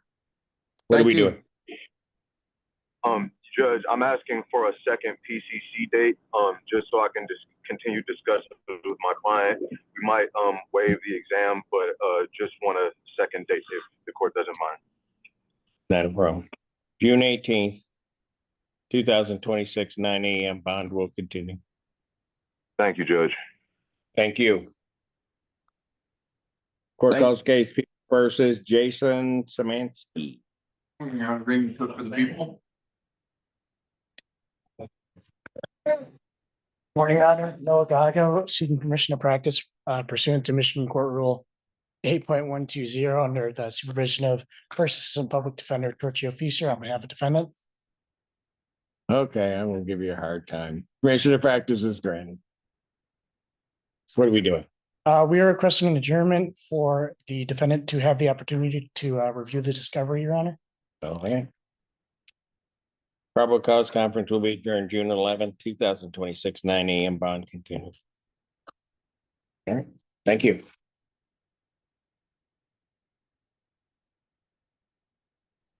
Court calls the case People versus Lamonte Nunn. Good morning, Your Honor. Sam Bernstein with Mr. Dunn. Should be on Zoom.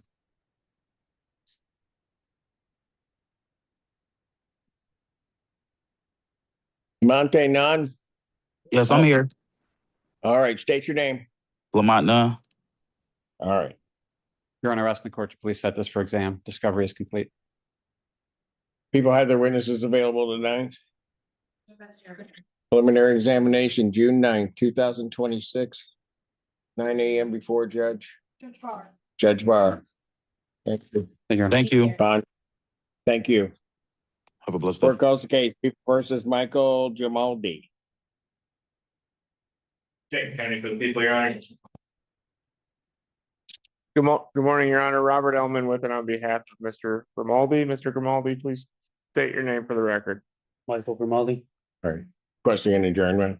Yes, Your Honor. There's still some outstanding discovery. It's been an issue with, I know the people had the discovery. We're both having issues trying to actually, I guess, play it or present it, and I believe that's hopefully going to be resolved soon based on our conversations, but. All right. I'll adjourn the matter to June 11th, 2026, 9 a.m. Thank you, Your Honor. All right, on continue. What do you assume? Court calls case People versus Jeremiah Meese. The people.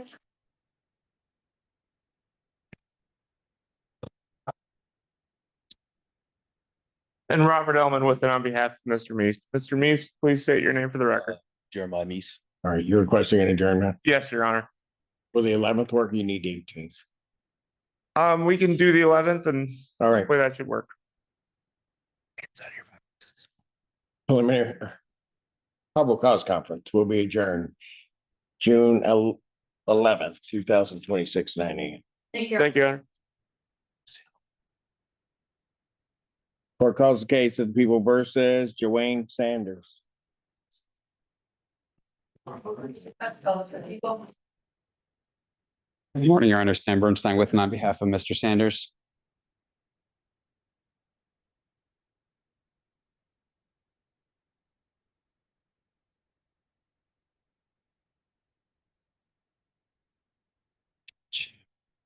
Jawan Sanders. Jawan Sanders. All right. Your Honor, we're going to be waiving the preliminary examination.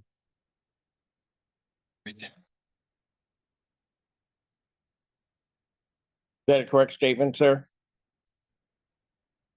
The judge is asking you. Is that correct? You're waiving your right to a preliminary examination? Yes, sir. All right, you understand that that's a proceeding where the people would have to show by probable cause that the offenses alleged were committed and that you committed them.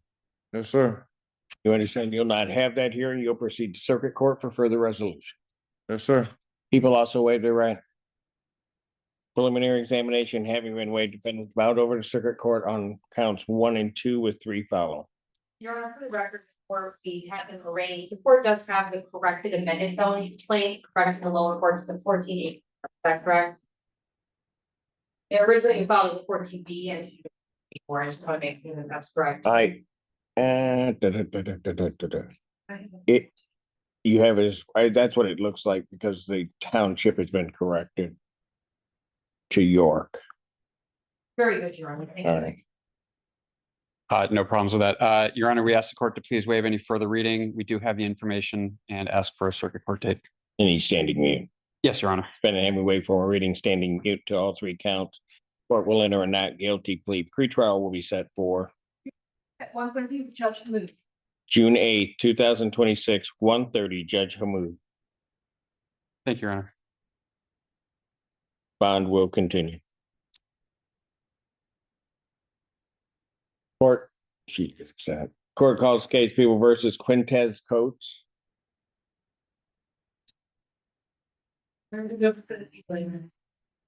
Carolyn Foster Tucker on behalf of Quintez Coates, who should be on the Zoom.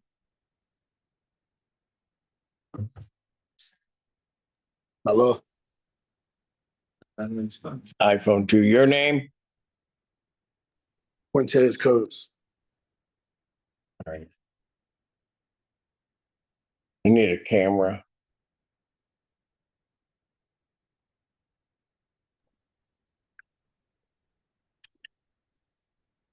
All right, thank you. Your Honor, we're requesting an adjournment to review discovery and work towards resolution. All right. Public cause conference in this matter will be adjourned to June 18th, 2026, 9 a.m.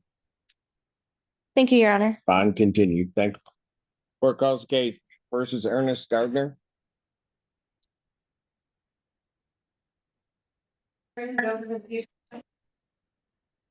Carolyn Foster Tucker on behalf of Ernest Gardner.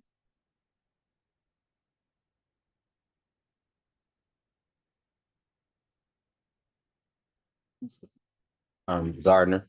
Thank you. Your Honor, we're requesting an exam in this matter, Discovery is complete to my knowledge. and people have their witnesses available tonight. Preliminary examination in this matter will be set June 9th, 2026, 9 a.m. before Judge Garwood. Bond will continue. Thank you. Court calls case of the people versus Jennifer Baker. The people. Assistant Public Defender Jay Bellinger on behalf of Ms. Baker, who appears via Zoom. Ms. Baker, can you please state your name for the record? Yes, Jennifer Lynn Baker. Thank you. And Your Honor, I am just asking to set this matter for preliminary examination. All right, discovery is complete. To the best of my knowledge. People have their witnesses available tonight. All right. Preliminary examination in this matter will be June 9th, 2026, 9 a.m. before Judge Barr. Thank you. Thank you, Your Honor. Ms. Baker, as I said, you'll need to be here in person for that. Okay, All thank right. you. Thank you. On continue. Court Mhm. calls the case, People versus Laura and Dia. Your Honor, the divided requested commission is pursuant to Michigan Court Rule 8.1-0 under the tradition versus assistant prosecuting attorney. So they had the Michigan guy up there. And young lady, what school do you attend? In what state? Yes, we go. And where are you from?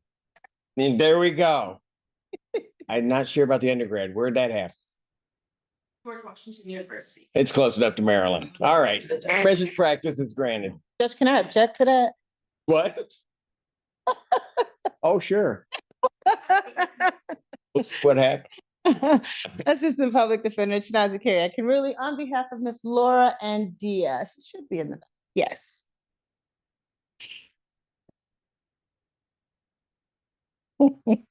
Get my state out sooner or later.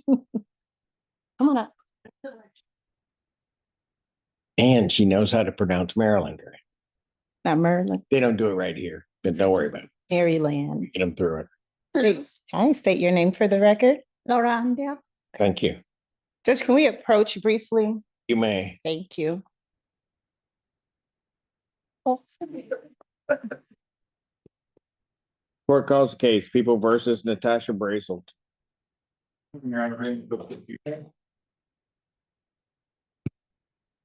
Morning, Judge. Brian Bowie on behalf of Ms. Brazelton, who I bunnish on Zoom. Brazelton I'm here. said she.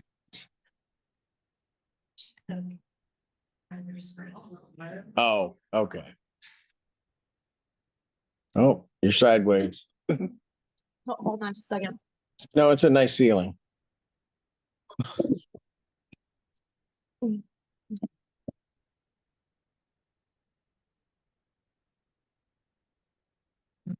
There she is. State your name, please. Natasha Brazelton. All right. Your Honor, I'm asking for an adjournment, both so I can have some discussion with our client. But I would ask the court, because I don't seem to have valid contact information for her. So I'd ask the court to ask her to reach out to the public defender's office as soon as possible to confirm her contact information with our office. I just You done that. understand? Pardon? I just did that this morning. Okay, so you gave him, okay, very good. I'll adjourn it to June 18th, 2026, 9 a.m. Thanks, Judge. Thank you. Court calls the case versus Warren Abbott.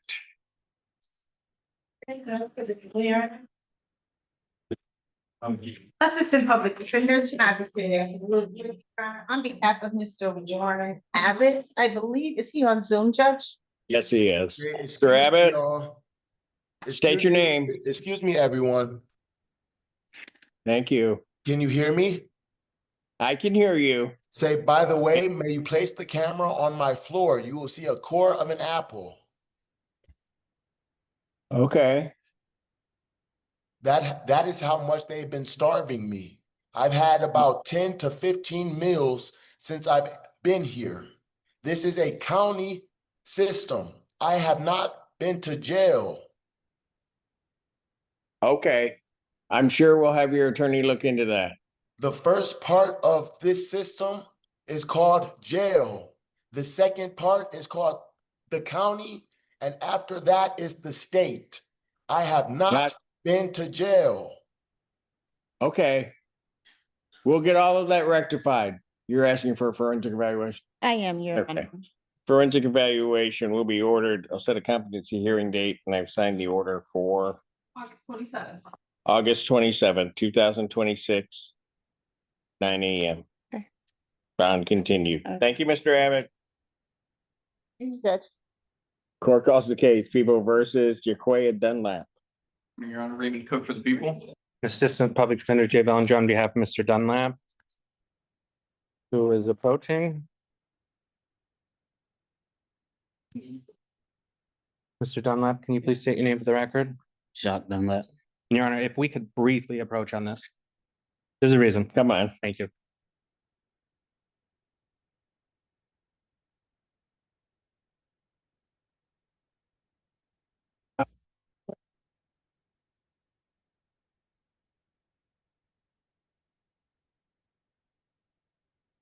Maybe. Thank you for the bench conference, Your Honor. With regard to this case itself, we are asking to set this matter for preliminary examination. All right. Discovery is complete. To the best of my knowledge. People have their witnesses available to 9. All right. Preliminary examination in person will be set June 9th, 2026, 9 a.m. before Judge Garwood. And if I may briefly address bond, Your Honor. Your Honor, my understanding is that we're hearing a violation. I did receive that this morning. It's not far off from what my client and I discussed. I would just add, I'm learning from that situation. My client does currently work at Underground Printing on Whitaker Road. He has a really good job there. My understanding is that he would be able to keep that job. He has one daughter who is going to be turning 3 on June 7th. He would ask to be out for that. He's also got 2 other boys as well that he takes care of. One's 10, the other is 5. He financially supports all 3 of those kids.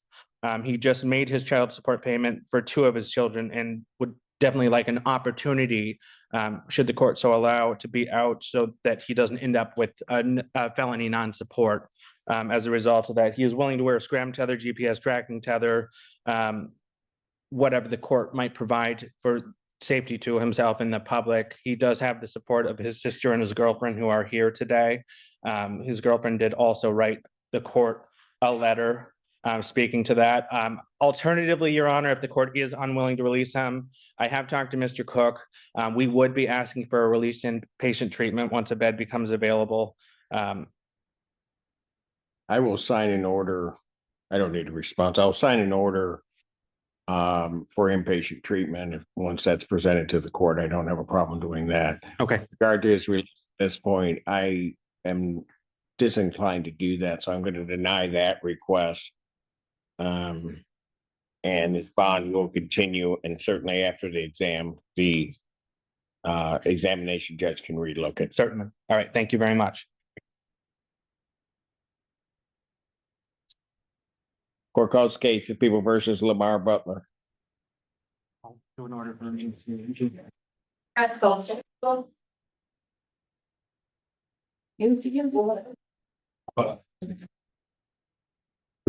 Hi, Assistant Public Defender Jay Bellinger on behalf, but not with Mr. Butler. Your Honor, my client is listed as homeless. He doesn't have a phone number or a valid email or any way that I can reach him. I understand that we did a warrant recall last time. He didn't show up. He does call our office after the fact.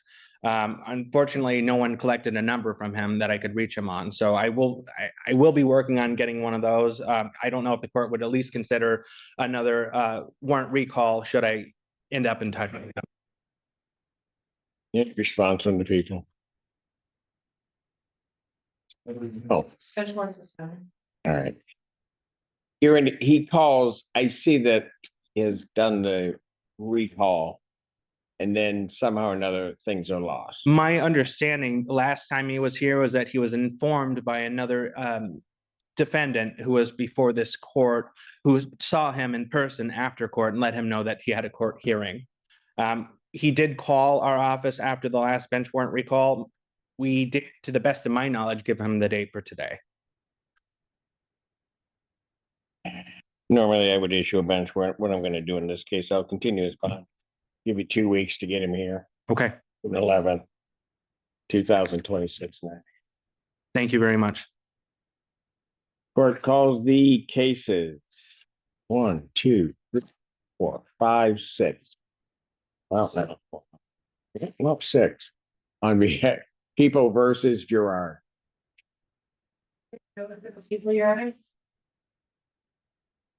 Uh-oh. Ashley Hannibal for the defense, Your Honor, requesting permission to practice. Speak up, speak up, speak up. Requesting permission to practice pursuant to Michigan Court Rule 8.120 under the super. Who wrote that down for you? In Canon. Oh, you're with Cannon? Yep. I'm sorry. Okay. Go ahead, you can finish. Under the supervision of Assistant Public Defender Stephanie Cannon. Okay. All right. Where'd you go to undergrad? Michigan, Your Honor. Where are you in law school? Minnesota. What?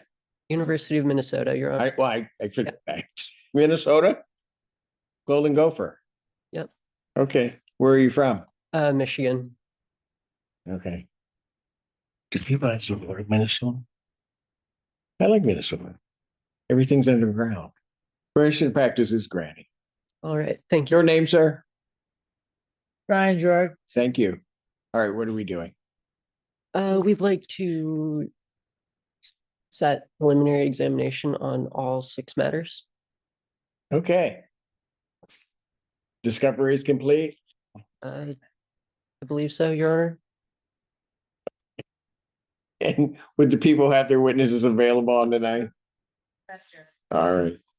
Who has to do this? Preliminary examination in all 6 matters will be set for June 9th, 2026, 9 a.m. That's before Judge Barr. All right. All right, Bond will. Thank you. I was released to treatment and. All right, he's gonna have to move. Court does call the case of the people of the state of Michigan versus Sean Call.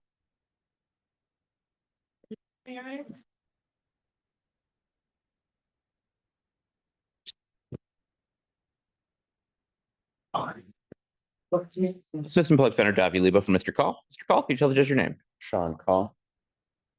I have before me a plea form that it indicates that the defendant will be pleading guilty to the charge of larceny less than 293-day offense. Upon a successful plea to that charge, count 1 would be dismissed.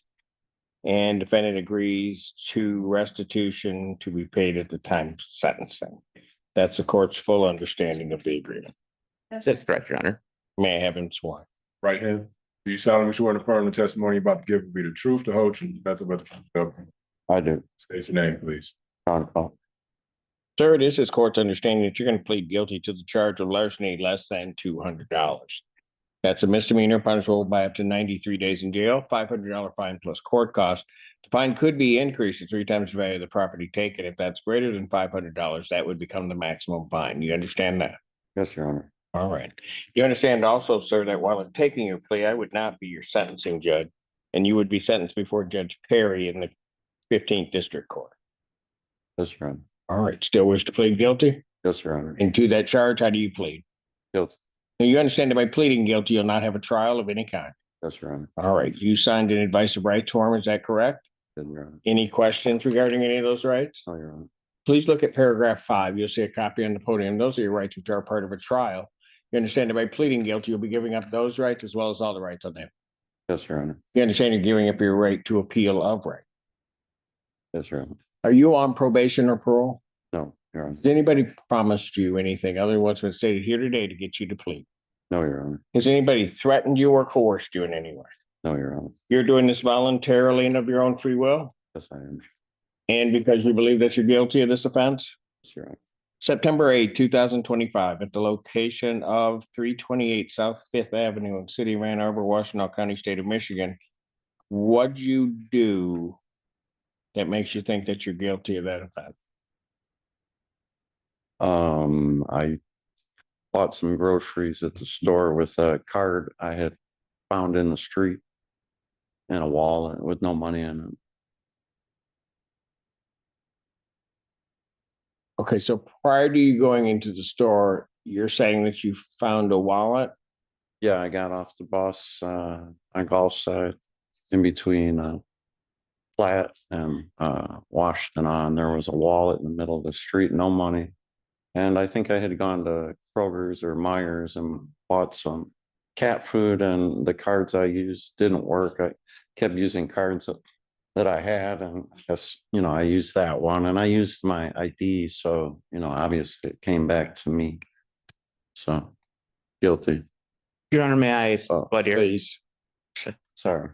Mr. Call, on the date and time the judge discussed, did you use a Cash App card at the Kroger? Yes. And was that your Cash App card? No. Did you buy cat food with it? Yeah. Oh, and had anyone given you permission to use that Cash App card? No. Yes, sir. Thank you. All right. Sir, I do have to advise you that if I accept your plea and you commit misconduct between the time I accept your plea and the time of sentencing, you would not be entitled to withdraw your plea. And the court would no longer be bound by any sentence evaluation or recommendation. You understand that? Yes, Your Honor. All right. People aware of any other promises, threats, or other inducements which have led to this plea? No, Your Honor. And none from defense. And have I complied with the court? Yes.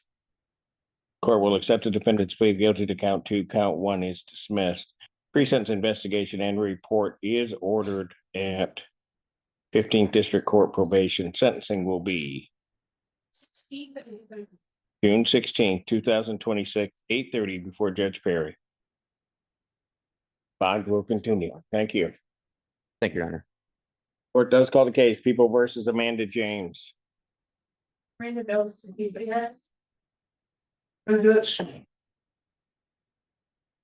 Court shall please to assist them. Is there? Please, for the record. Amanda James. Thank you, Judge. I believe we are requesting to have this matter adjourned if we are still in negotiations. And I believe Ms. James does want me to address her bond again. Preliminary or probable cause will be adjourned to June 11th, 2026, 9 a.m. Thank you very much. As the bond. Thank you, Judge. I believe Ms. Gaines argued bond for Ms. James last time she was, and I believe she asked that Ms. James be allowed to be released on a tether or released back to her home. She indicated that Ms. James would return to court. She understands the severity of the matter. She does not believe she's a flight risk, and she understands that the court had previously denied this request, but Ms. James is hoping to get this matter resolved with a plea agreement that I'm going to work with Ms. Feltus, I believe. No, to get that resolved, but we have not yet reached appropriate terms. She's asking for the court to reconsider low cash or personal bond. Respond.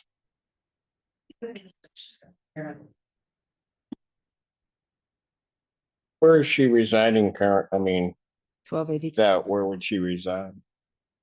So my home address is 1282 Medford Drive, Ypsilanti. Okay. So that's where you would reside? Yes, sir. Yes, Your Honor.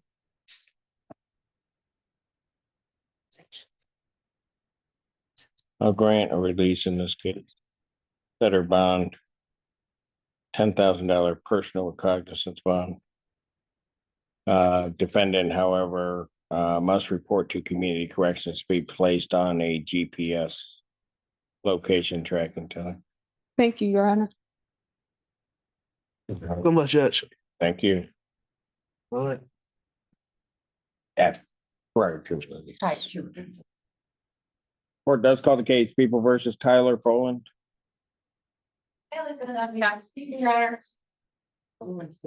Morning, Your Honor. Sam Bernstein with and on behalf of Mr. Foland. Foland, could you please state your name for the court? Tyler Foland.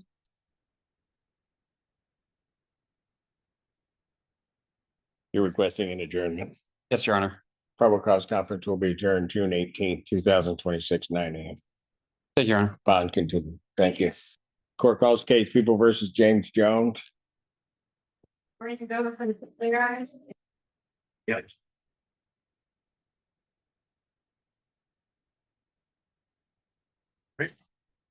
Yes. Talk about that later, okay? Assistant Public Defender Jay Bellinger on behalf of Mr. Jones. Mr. Jones, can you please state your name for the record? James Jones. Thank you. And Your Honor, we are just asking to set this matter for preliminary examination. Discovery is complete now, to the best of my knowledge. All right. People have their witnesses available to 9. Hold on. Did you get any information about the dash? Part of that? Their examination, I have all the- 2026, 9 a.m. for Judge Part of dash though? Judge Garwood. I want the Carter Dash report from him calling the dispatch, Carter dispatch. That's what I need. Your Honor, would ask for a PCC at this point, considering another request I'm just getting from my client. I apologize. I'm sorry, I called. No, it's okay. So you need an adjourned date? I would. Okay. I'll adjourn the matter, the PCC, I'll adjourn it to June 11th, 2026, 9 a.m. Call my office tomorrow again so I can talk to you myself, okay? Yes, sir. All right.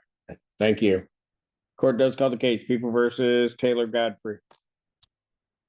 Brian William, we have this guy to Your Honor. Can you state your thing for the record, please? Taylor Godfrey. All right. Judge, oh, I'm sorry, go ahead. Do we have before me a plea form? Is that what we're doing? That's what we're gonna do. That's what I was gonna say. Form indicates that she'll be pleading to an added count 3 of use of a controlled substance, a 1-year offense.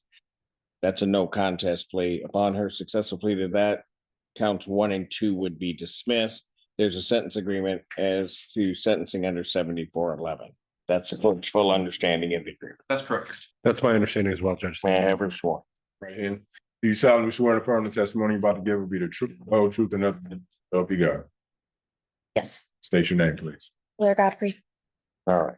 Ma'am, it is this court's understanding that you are going to be pleading guilty to or pleading no contest to the charge of use of a controlled substance. That's a misdemeanor punishable by up to 1 year incarceration or $1,000 fine plus court costs. Do you understand that? Yes. All right. Do you understand what a no contest plea is? Yes. All right, 2 things about it. Have to make sure that you understand it. First of all, it means that you're not further desirous or wanting to contest this charge. Do you understand that? Yes. Second thing is that for purposes of sentencing, the court will treat you the same as though you had pled guilty. You understand that? All right. You understand also, ma'am, that while I'm taking your plea, I would not be your sentencing judge, and you would be sentenced before Judge Freshour in the 14A3 District Court. I understand. You understand that? All right. So basis of the no contest plea. Potential civil liability related to some of the dismissed counts, Your Honor. So ma'am, as to that charge, how do you plead? No contest. Now, you understand that by pleading no contest, you'll not have a trial of any kind. Yes. All right. You signed an advice of rights form, is that correct? Yes. Any question regarding those rights? Look at paragraph 5, you'll see a copy on the podium. Those are your rights which are part of a trial. You understand by pleading no contest, you're giving up those rights as well as all the rights in there for. Yes. You understand you're giving up your right to appeal of right. Yes. Are you on probation or parole? No. Has anybody promised you anything other than what's been stated here today to get you to plead? No. Anybody threaten you or coerce you? No. You're doing this voluntarily and of your own free will? Yes. Court has been provided and has reviewed Chelsea Police Department report for their case number 2659. Any objection to the court having that report? No objection from me, Your Honor. Based upon a review of that report, the court does find that there's a sufficient factual basis in which the court could determine the defendant's guilt of this offense. Ma'am, I do have to advise you, between the time of my acceptance of your plea and the time of sentencing, if you commit misconduct as defined in the Michigan court rules, you would not be entitled to withdraw your plea, and the court would not be bound by any sentence evaluation or recommendation. You understand that? Is counsel aware of any other promises, threats, or other inducements which are led to this plea? I'm not aware of any, Your Honor. And have I complied with the court rule? Yes, sir. You have. Court will accept the defendant's no contest plea to count 3. Counts 1 and 2 are dismissed. Pre-sentence investigation and report is ordered at 14A3 probation. Sentencing will be July 6, 2026, 9 a.m. before Judge Freshen. Fine. Thank you. Thanks, you. Court calls the case, People versus Christopher Kelly.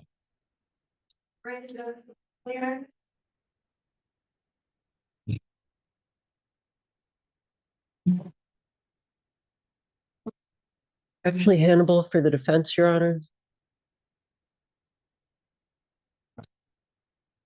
You're requesting an adjournment. Your name, sir? Christopher Kelly. All right. You're requesting an adjournment? That's correct. Without objection, June 11th, 2026, 9 a.m.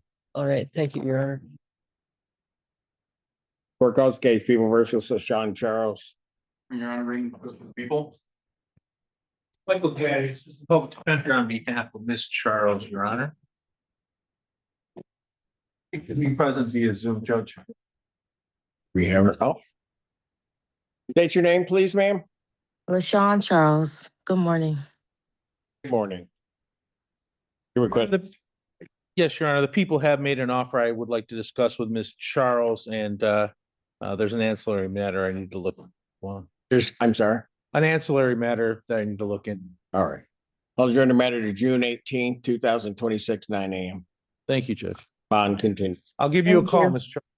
I've got Thank you. Yeah, I was there. Not yet. Court calls the case of the People versus Hetty Diaz. Assistant Public Defender Davi Liebe on behalf of Ms. Diaz. Good morning, Your Honor. Good morning. State your name. My name is Hetty Diaz. All right. Andrew, I'm going to be requesting adjournment.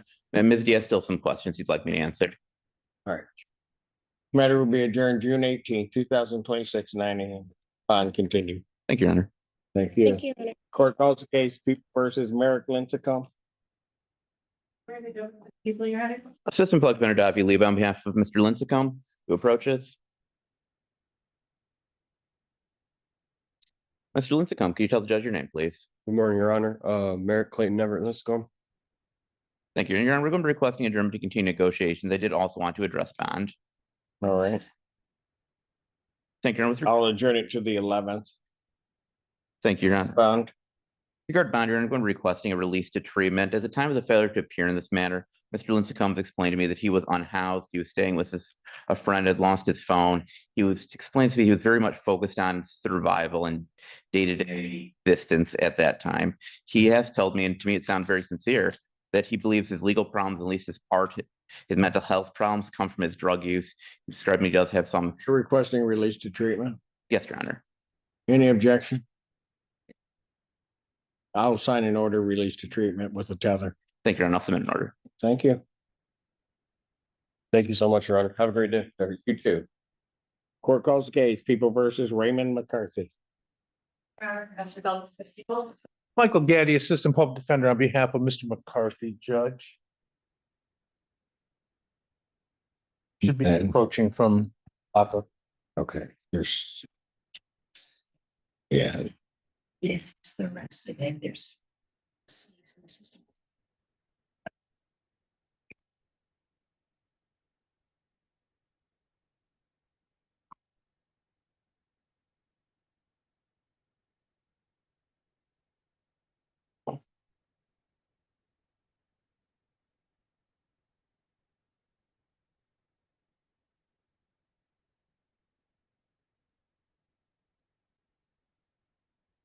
your name, sir? McCarthy.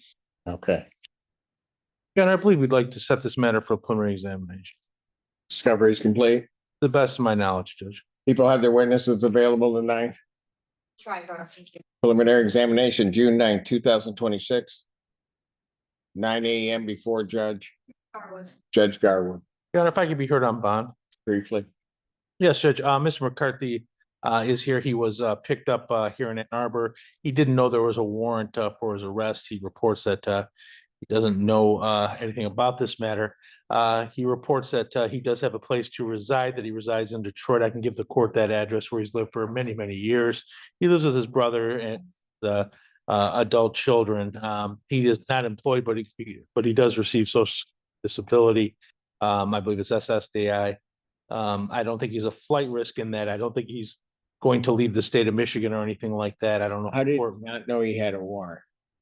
Yeah, I don't know if this is an identification case or what. But may we approach briefly? Oh, after he failed to appear.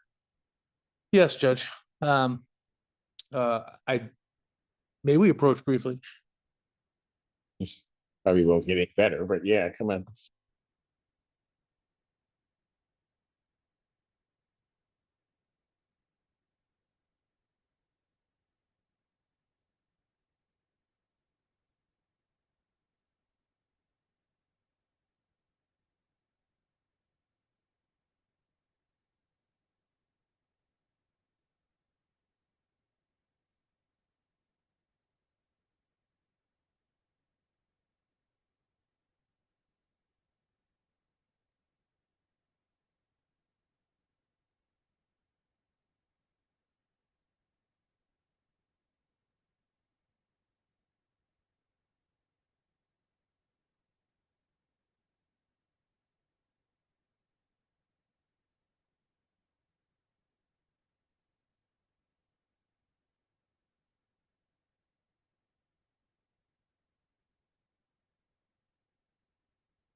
Thank you for the bench conference, Your Honor. I'm not trying to gild the lily here. I am informed now that there are 3 other matters that may be pending or soon to be pending. I would note that there is nothing charged and there's the presumption of innocence. Don't need a response out loud from the people. Motion for bond reduction is denied. We'll continue. You're on the night of the week one. Pardon? Did I not do that again? I just don't want to get. It's before Judge Garwood.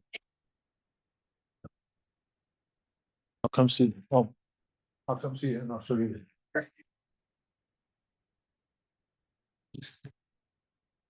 Court does call the case, People versus Matthew Frazier. And then on behalf of Your Honor. Michael Gaddy, Assistant Public Defender, on behalf of Mr. Frazier, who is here to my right, Judge. Your name? Matthew Frazier. All right. What are we doing? Well, Your Honor, we'd ask the court to set up a preliminary examination. Preliminary exam, discovery is complete. Yes, Judge. Preliminary examination will be set June 9th if the people's witnesses are available. June 9th, 2026, 9 a.m. before Judge Barr. All right, thank you. Thank you. Bond continue. Hold on. Court calls the case, People versus Michael Moore. Your Honor, things to the people. Fine over here. Noah Gago on behalf of the defendant, Your Honor.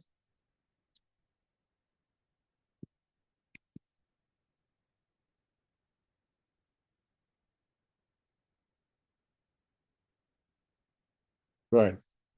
We're requesting an adjournment so that a mitigation parent. He did? I didn't hear him. He needs to speak up. My apologies, Your Like a true pioneer high grade would do that. All right, go. Your name, sir? Michael Spencer Moore, sir. All right, go ahead. What are we doing? We're requesting an adjournment so that a mitigation interview may be conducted, Your Honor. Okay. Are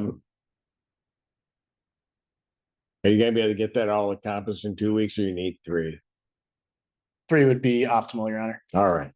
Preliminary or PCC will be adjourned in all matters to the 18th of June, 2026, 9 a.m. You know, I just wanted to confirm, I saw there were 5 cases on the docket. I believe there should be 6 cases before you on it today. Does the court have 6 files or just 5? Hey, 6. Okay, perfect. Thank you. All right, thank you. On continuing each of the matters. Court does call the case. Well, probably won't have them. Court calls the case, People versus Robert Harris. I excuse this. Assistant Public Defender Jay Bellin on behalf of Mr. Harris, who should be appearing via Zoom. Mr. Harris, you could state your name for the record. Robert Harris. Thank you. Thank you. And Your Honor, we are just asking to set this matter for preliminary examination at this point. All right. Discovery is complete to the best of my knowledge. Other witnesses available to the 9th? All right. Preliminary examination in this matter will be June 9th, 2026, 9 a.m. before Judge Garwood. Thank you very much. Thank you. Court does call versus Robin Nobles. That's Phil. Said it. No. Who do you have? Noble.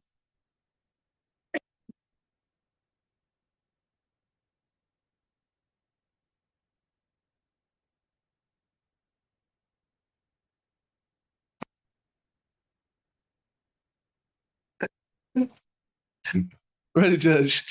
Rochelle, please, first fellow defender on behalf of my client, Ms. Nobles. Please state your name for the record. Robin D. Nobles. Thank you. Thank you, Judge. I did my client, speak to the people on this matter. Looks like we want to have my client evaluated for felony drug court. If we could have a 2 or 3 week adjournment to see if she's eligible. Will they be able to get to her in 2 weeks, you think, or? Not sure about the running right now, Your Honor, but because she's in custody, I'm most comfortable to come back in 2 weeks to see where we're at. Okay. During all of these matters then to June 11th, 2026, 9 a.m. All right. Okay. All right. Thank you. Fine. Thank you. Court does call the case. People versus Poloni Franklin. Bring your own agreement.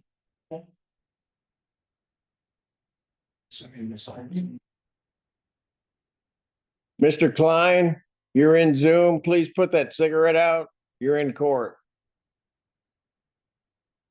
Assistant Public Defender Chinaza Carey, Your Honor, on behalf of Ms. Kalani Franklin, let me state your name for the record. Kalani Franklin. Thank you. I have before me a plea form. Is that what we're doing? That is correct, Your Honor. All right. See the scratch outs on this. The plea form indicates that she's going to plead to retail fraud 3rd degree, the 93-day offense. Upon her successful plea to that charge, count 1 would be dismissed. There is an agreement to sentencing under HIDA. That's correct, Your Honor. That is our understanding as well, Judge. Yeah, have her sworn. Right. solemnly swear to affirm the testimony you're about to give will be the truth, the whole truth, and nothing but the truth, so help you God. Thank you. Kalani Franklin. Ma'am, it is this court's understanding you're going to plead guilty to the charge of retail fraud in the 3rd degree. That is a misdemeanor. Punishable by up to 93 days in jail, up to a $500 fine plus court costs. Fine could be increased to 3 times the value of the property taken. If that's greater than $500, that would become the maximum fine. You understand that? Yes, Your Honor. All right. And I should also advise you that while I'm taking your plea, I would not be your sentencing judge, and you would be sentenced before Judge Washington in the 14B District Court. You understand all of that? Yes, I understand, Your Honor. All right. So wish to plead guilty? Yes, Your Honor. Well, do you want to plead guilty to this, ma'am? No. No? Okay.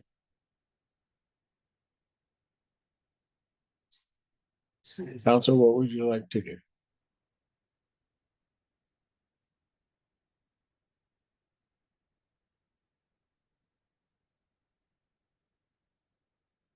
You get a little bit more time, Judge.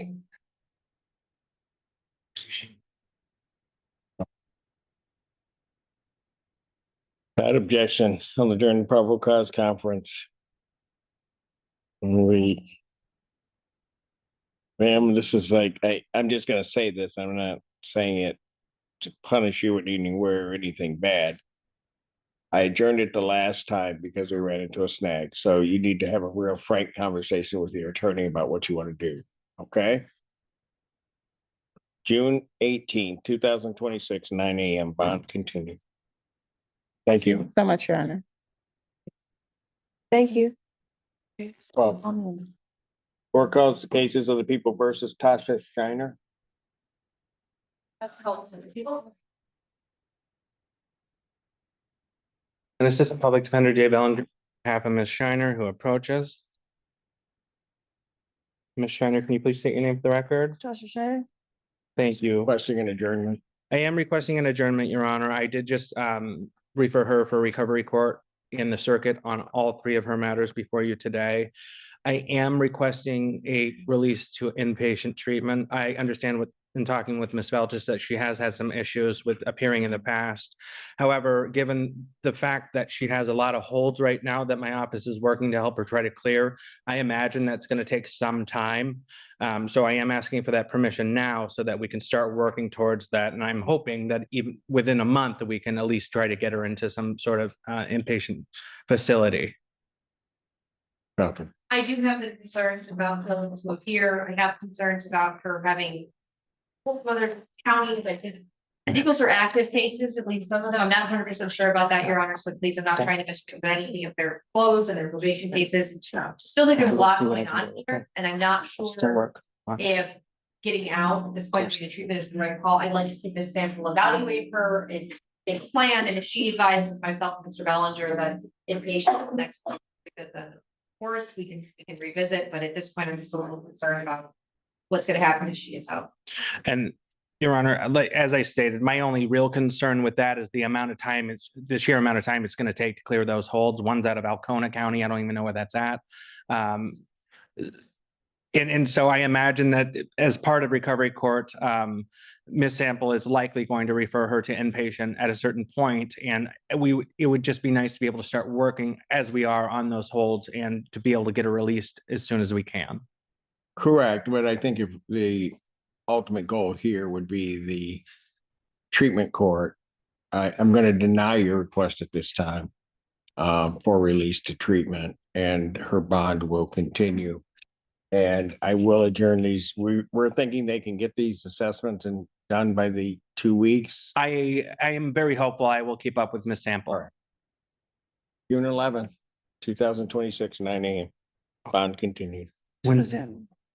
It needs to be evaluated by the court team once we review it. Okay. Court calls case people of the state of Michigan versus James Heron. People.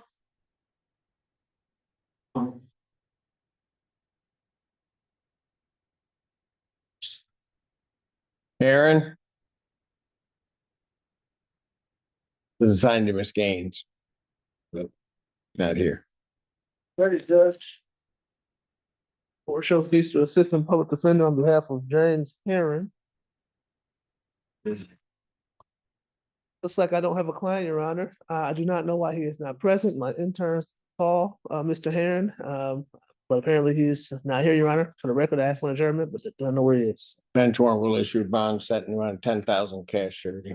Thanks, Judge. That warrant will issue immediately. Court calls the case people versus Kyle Zimmerman.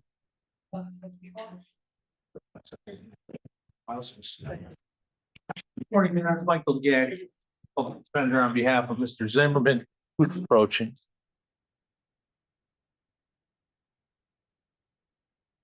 Your name, sir? Kyle Zimmerman. Your Honor, we're asking for a brief adjournment so I can continue discussing this matter with Ms. Felt. Without objection, June 11, 2026, 9 a.m. Thank you, Judge. Bond continued. Thank you. Court calls the case people versus Kimberly Holly. I think that's it. Brian Bowling on behalf of Miss Holly. Kimberly Holly. Thank you. Judge, I'm asking this matter be set for an examination, please. All discoveries complete. Yeah. Please. So are there witnesses available at 9? Preliminary examination will be set June 9, 2026, 9 AM. That's before Judge Barr. Bond will continue. You're welcome. Court calls the case, People versus, is it Peter Avisak? Maybe. Stephanie Cannon on behalf of the aforementioned client. And, Your Honor, I have not actually had any contact with him. I have made. Otherwise, you know how to pronounce his name. Go ahead. So I would ask for an adjournment in the matter. Bench warrant will issue for defendant's failure to appear. Bond will be set in the amount of 10,000 cash surety. The warrant will issue immediately. Court does call the case, People versus Eric Jackson.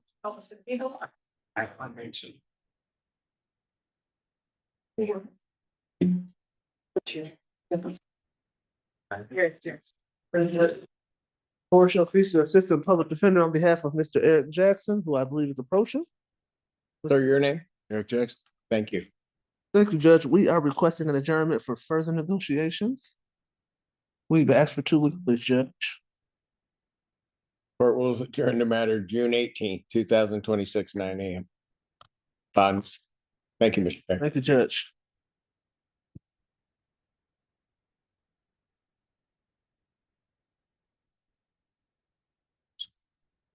Court does call the case of the People versus Walter Junius.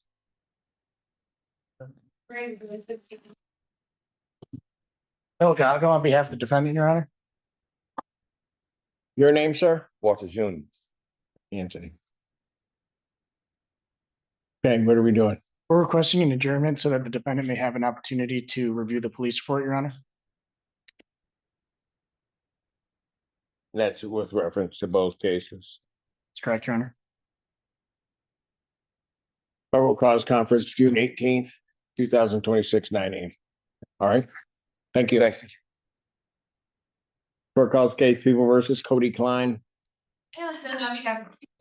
And Assistant Public Defender Jay Vaughn on behalf of Mr. Klein, who appears via Zoom. Mr. Klein, can you please state your name for the record? Cody Klein. Your Honor, I'm just asking to set this matter for preliminary examination. To my knowledge, as of recent, all discovery is complete. People have their witnesses available the 9th. Preliminary examination, June 9th, 2026, 9 AM before Judge Garwood. Bond will continue. Thank you, Your Honor. Thank you. It's all in person.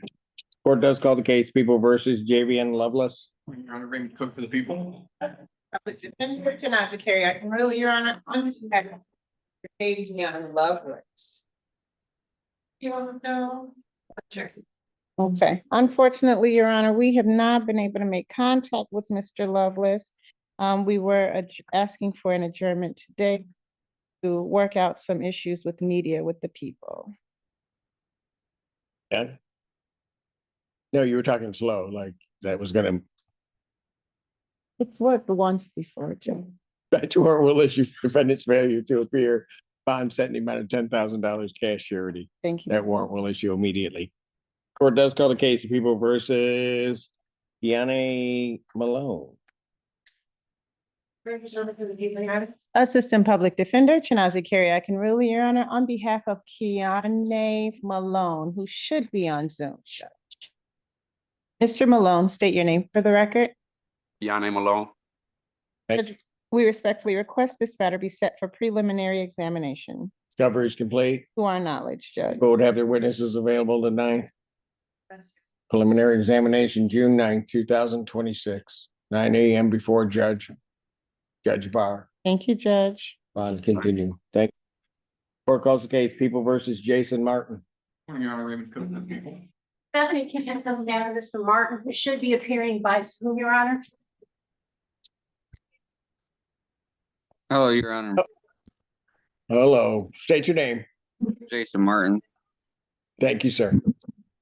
Your Honor, I'm gonna ask for a brief adjournment in this matter. I just need to actually talk to my client about the case and the next steps. We were texting yesterday, but I wanna actually speak with him. So, Your Honor, I'm asking for an adjournment. June 18th, 2026, 9 AM. right, Thank you so much. You're welcome, sir. You have a good one. Court calls the case, People versus Erica Maxwell. Public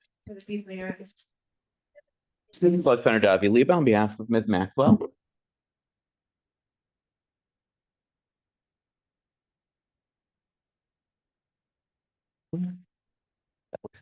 State your name. Erica Maxwell.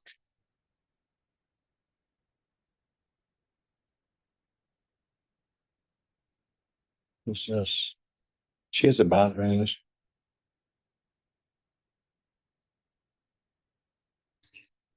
All right, what are we doing on this case? I would like to set the matter for preliminary examination, and I am prepared to address the bond violation. Go ahead, address the bond violation. We'll see what we'll do. Your Honor, with regard to the bond violation, Ms. Maxwell will admit to it. She does tell me that she doesn't specifically recall drinking. She does believe she has some mental health issues that may be a factor. She does tell me that she's made contact with Catholic Charities and left a message hoping to engage in their intensive outpatient program. He asked the court to consider letting Ms. Maxwell stay out with a scram in a home confinement tether. She's explained to me that she suffers from sarcoidosis, which is a medical condition that requires a weekly injection that has to be refrigerated, that she's concerned she may not be able to get in the jail. She also indicated to me she has concerns regarding a compromised immune system. So I would ask the court to consider permitting her remain out primarily because of her health concerns. Response from the people. Your Honor, we will leave it in the court's discretion. We just live confident on several, or at least two missed. One missed test that I'm seeing, and then several non-compliant.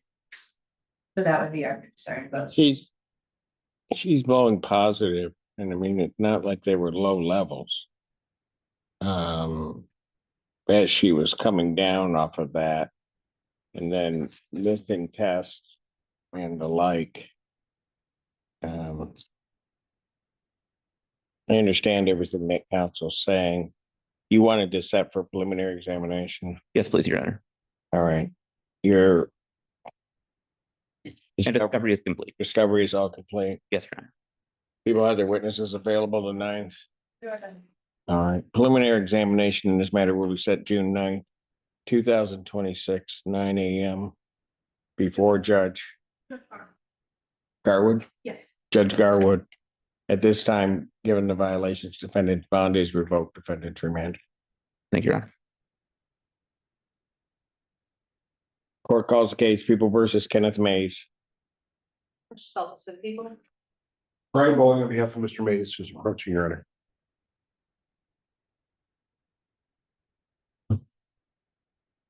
Morning, Your Honor. Good morning, sir. Your name?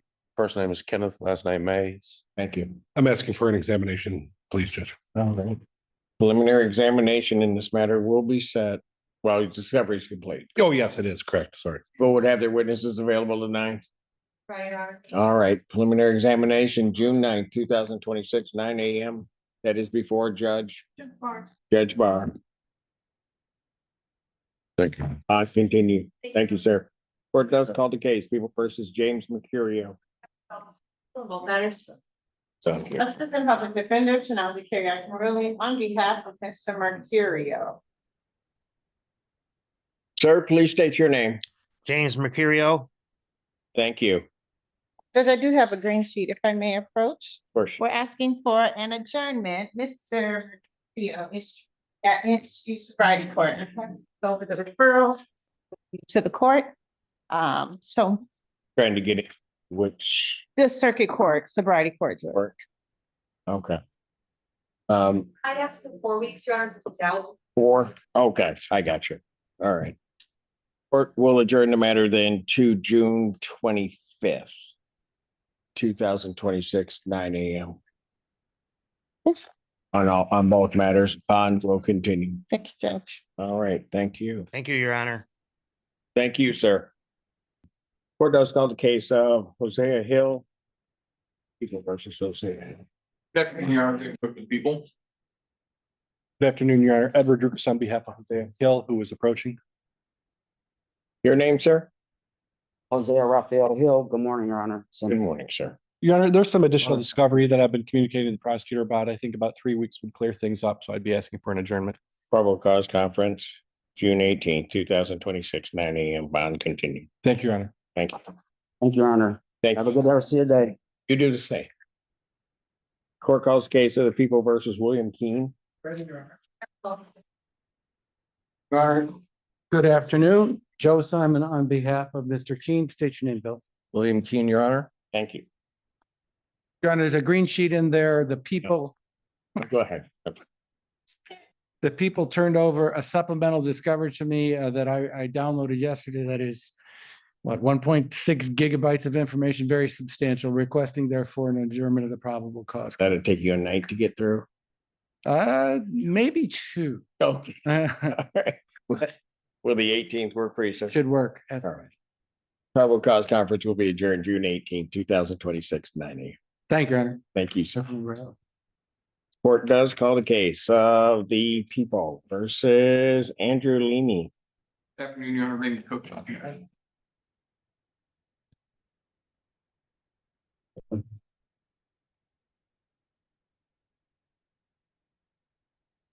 Where do we have counsel?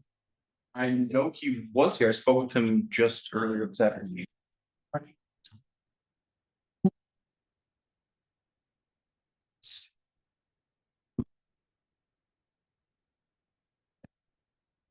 I'll pass it. Court does call the case people versus Ruffini and Brooks.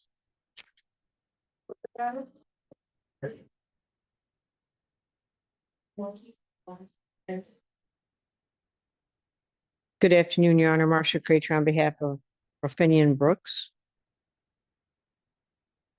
You know where he is? Well, are you Mr. Brooks? No, Mr. Brooks? Ruffini Brooks? No. I'm assuming he's here in spirit, Your Honor. Unfortunately, I do not have it. Really? They see it. Bench warrant will issue for defendant's failure to appear. Bond will be set in the amount of $10,000 cash surety. That warrant will issue me. You will not consider keeping it open to the docket. I did speak to it a couple days ago. Keep it what? Consider please keeping the warrant, not issuing it to the end of the docket. Because I issued a bench warrant on the spirit. Yeah. Yeah, that's the reason. Yeah. Okay, well. All right, thanks though. Court calls the case people versus John Thomas.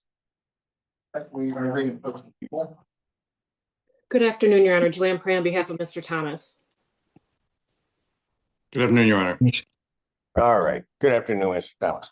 I have before me a plea form that indicates that the defendant is going to be pleading to an added count 2 of OWI, operating while intoxicated occupant less than 16 years of age, a 1-year offense. Upon a successful plea to that charge, count 1 would be dismissed. There is also a sentence agreement of no upfront, or I'm sorry, 52-1 district court sobriety court, and no upfront jail. That's the court's full understanding. That's correct, Your Honor. That's correct, Your Honor. It is a no contest plea for purposes of civil liability. That's the one that, yes, no, it's a no contest plea. All right. Mr. Thomas, can you raise your right hand? You solemnly swear or affirm testimony you're about to give will be the truth, the whole truth, and nothing but the truth, so help you God. I do so swear. All right. State your name again for the record, please, sir. John Thomas, John Joseph Thomas. Sir, it is this court's understanding that you're going to be pleading no contest to the charge of operating while intoxicated with an occupant under the age of 16. That is a misdemeanor punishable by up to 1 year in jail, up to a $1,000 fine plus court costs. Court could also order any rehabilitative services or community service the court deems necessary, could order your vehicle immobilized, could order your vehicle forfeited, could order you to pay the cost of the prosecution as well as the cost of any emergency governmental services. You understand all of that, sir? I do, Your Honor. All right. Do you understand what a no contest plea is? I do. All right, 2 things about it. I just have to make sure that you understand it. First of all, means that you're not further desirous or wanting to contest this charge. You understand that? Yes, I do. The other thing you need to understand is that for purposes of sentencing, the court will treat you the same as though you had pled guilty. You understand that? Yes, I do. All right. You understand also, sir, that while I'm taking your plea, I would not initially be your sentencing judge in this matter, and that it would be sent over to Judge Barr. I understand that. All right. I believe it's Judge Bondi. Is that what you said? No, I don't. Okay. I knew we were going to get into this. Do I have a sentencing date for Judge Bondi? Anybody? I do not know. Counsel, do you know of one? Your Honor, my understanding was that you sentenced him and that he got transferred to 52-1 for probation. Okay. And that would be beautiful if that's the way that it worked. So what we have in this with some of these sobriety courts is some sobriety courts, if I sentence at all, they will not take the case.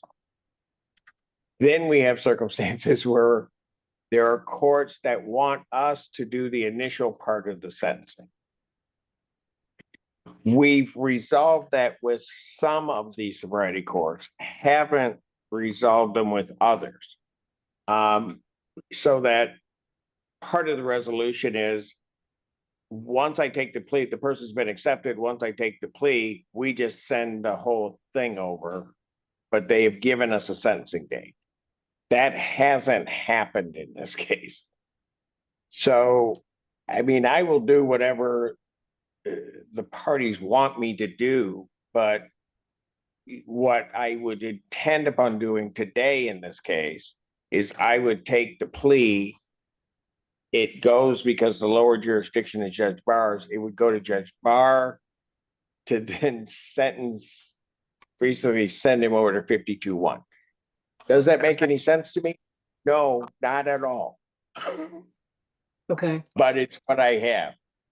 I believe that is the way that it works. I think that you would take the plea. I was going to ask if you could do immediate sentencing, but given what you just said, I would want to confirm that they would take it if you did do an immediate sentencing. But if we could set it in front of Judge Barr, and if I could confirm with 52-1, one way or the other, if they want it sent there for sentencing. Exactly. Okay. That's probably going to be the best bet.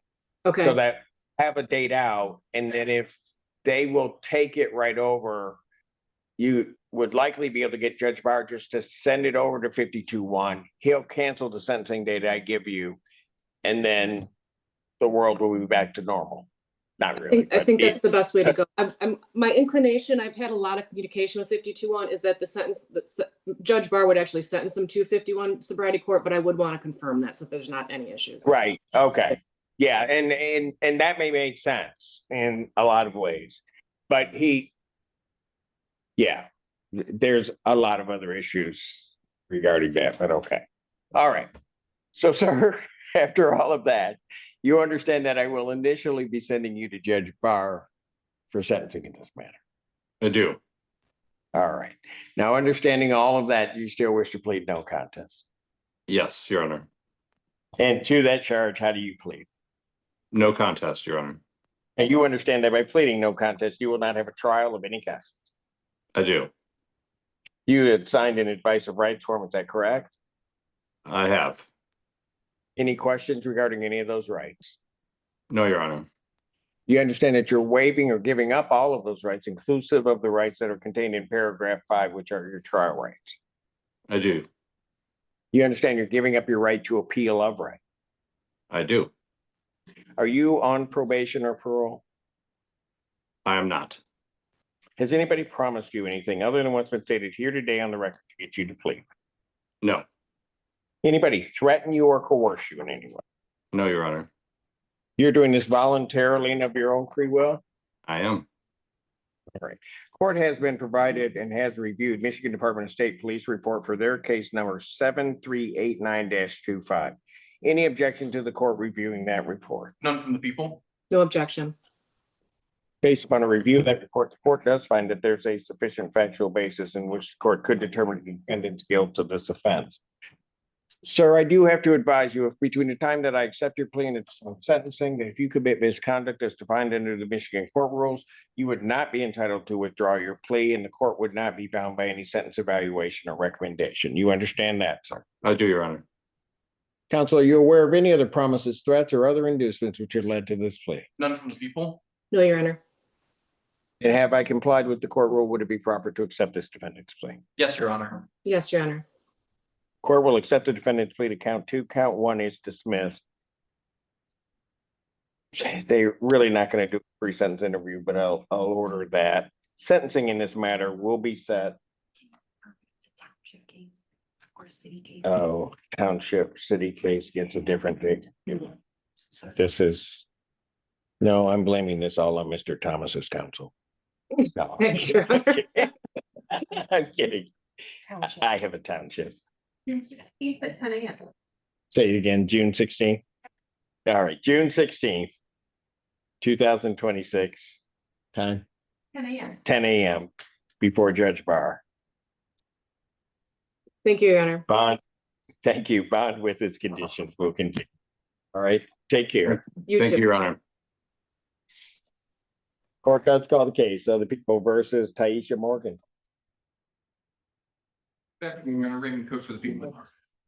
Good afternoon, Your Honor. Christina Saxon for Taisha Morgan. Ms. Morgan? Taisha Morgan. Okay, thank you. I can't All right, what are we doing? Your Honor, may I ask for an adjournment? I was just appointed yesterday to this case. I You were- need to review. Without objection, probable cause conference will be adjourned to June 18th, 2026, 9 a.m. Bond continue. Your Honor, since this is your case, I will be out of the country on the 18th. May I? Since it's my case, I believe it's your case. they're all mine. No, I'm kidding. All right, what are you trying to tell me? I won't be in the You won't country. be in the country? That means this is gonna go a lot easier. I thought so. All right. What do you want me to do? You want a different date? Yes, please.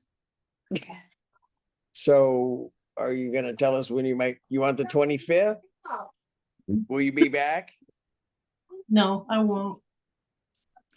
I'm May I- not gonna ask you. Okay, May do I have to go into the next month? Either the 11th of June or into the next one. Well, I'll do the 11th. Hello.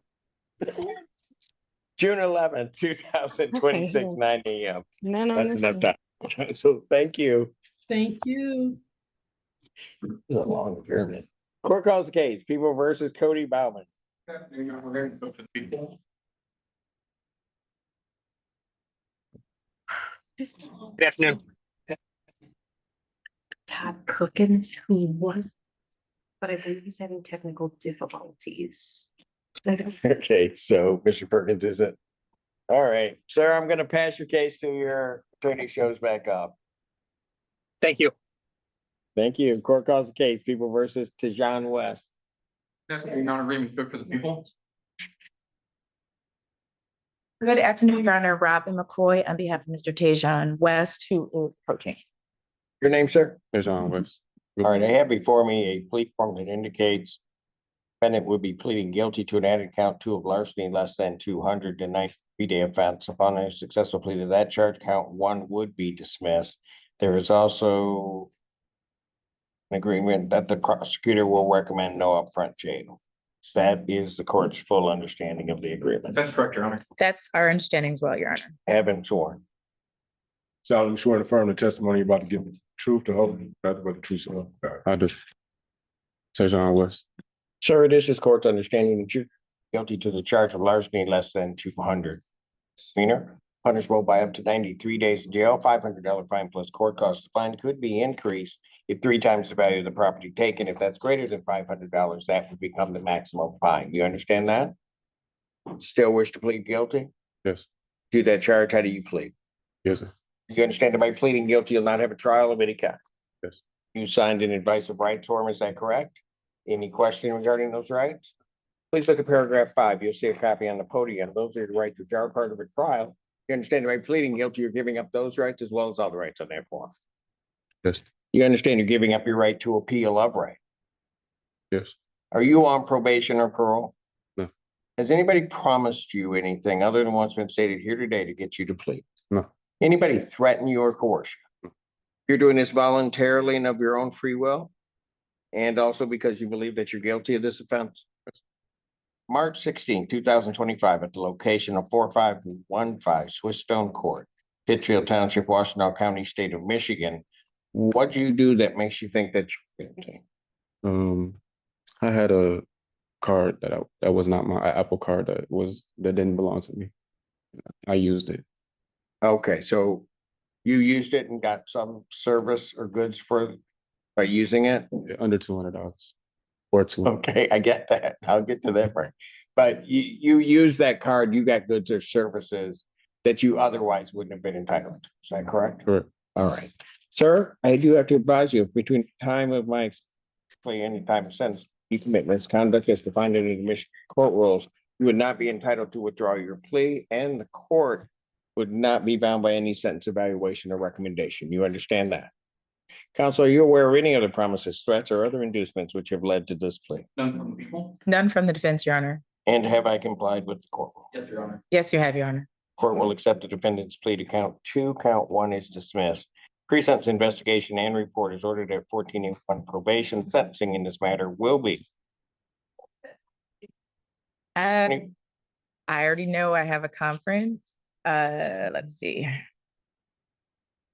24. The conference is 24th through the 26th. So is the 23rd, or is it gonna have to be like a Wednesday, like July 1st? I knew we did it this way. What's my next sentence? Well, I have June 10th, I have June 24th, or my July date. July 8th. July 8th. July 8th. Yes, that works. Sentencing will be July 8th, 2026, 9 a.m. And that's before me. And Your Honor, just for the record, the prosecution is aware he has an issue with the ex-girlfriend. So we have a case tomorrow. Whoa. No, it's a misdemeanor. But why are you throwing his business out? Who's got an issue with the ex-girlfriend? He does? Just a baby mother. His mother. Just press charges on her. So for a tip to. Okay, I don't know why I'm talking about this. Because it says you want to know if there's other stuff. I'm just letting you know there's some drama. We just want to make sure there's some drama. We're trying. We're trying to mitigate. Revisit Miss McCoy of that baby mama drama. Yes. Oh, is this the one? This is not the. This is why we adjourned it out, because of that. Oh, so that's one, because I don't want to be at sentencing and you like, oh, you didn't say anything. No, we let you know we got this disorderly some stuff, and he's got some stuff on her, so they're just letting you know the environment. Yes. Surprise is straight shooter.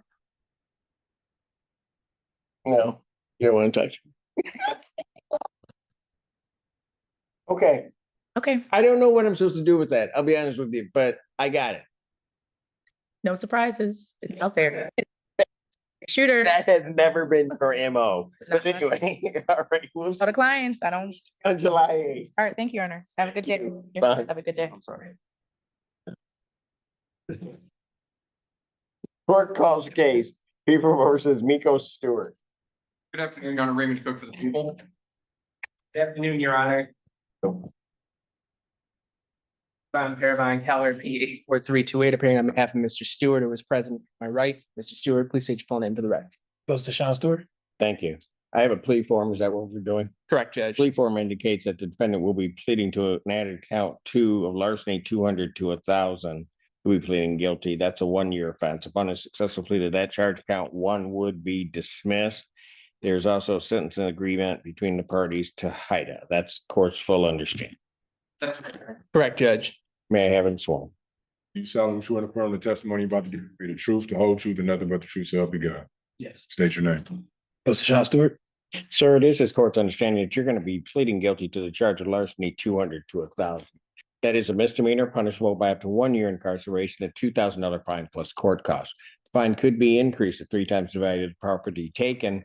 If that's greater than $2,000, that would become the maximum fine. You understand that? You also understand, sir, that while I'm taking your plea, I would not be your sentencing judge, and you would be sentenced before Judge Freshour in the 14A3 District Court. Still wish to plead guilty? Yes, Your Honor. And to that charge, how do you plead? Guilty. Now, you understand that by pleading guilty, you'll not have a trial of any kind. Yes, Your Honor. Signed an advice of rights form, is that correct? Any questions? Please look at paragraph 5. You see a copy on the podium. Those are your rights which are part of a trial. You understand by pleading guilty, you're giving up those rights as well as other rights on that form. You understand you're giving up your right to appeal of right. Are you on probation or parole? No. Has anybody promised you anything other than what's been stated here today on the record to get you to plead? Anybody threaten you or coerce you? You're doing this voluntarily? Yes. Of your own free will?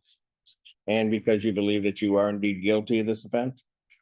On April 18, 2025, at the location of 6268 North Maple Road, Northfield Township, Washtenaw County, State of Michigan, what do you do that makes you think that you're guilty of that offense? I was in possession of money that was not mine. You're in possession, Intentionally, but intentionally in possession of money that's not yours? yes. It's a very neat way of putting it, Judge. We cover the prongs. Yeah, I got it. So took somebody's money? Yeah. And you had it in your possession and you didn't have their permission to take their money. Correct. Is the amount that you took in excess of $200? Yes. Yeah. Yes. Okay.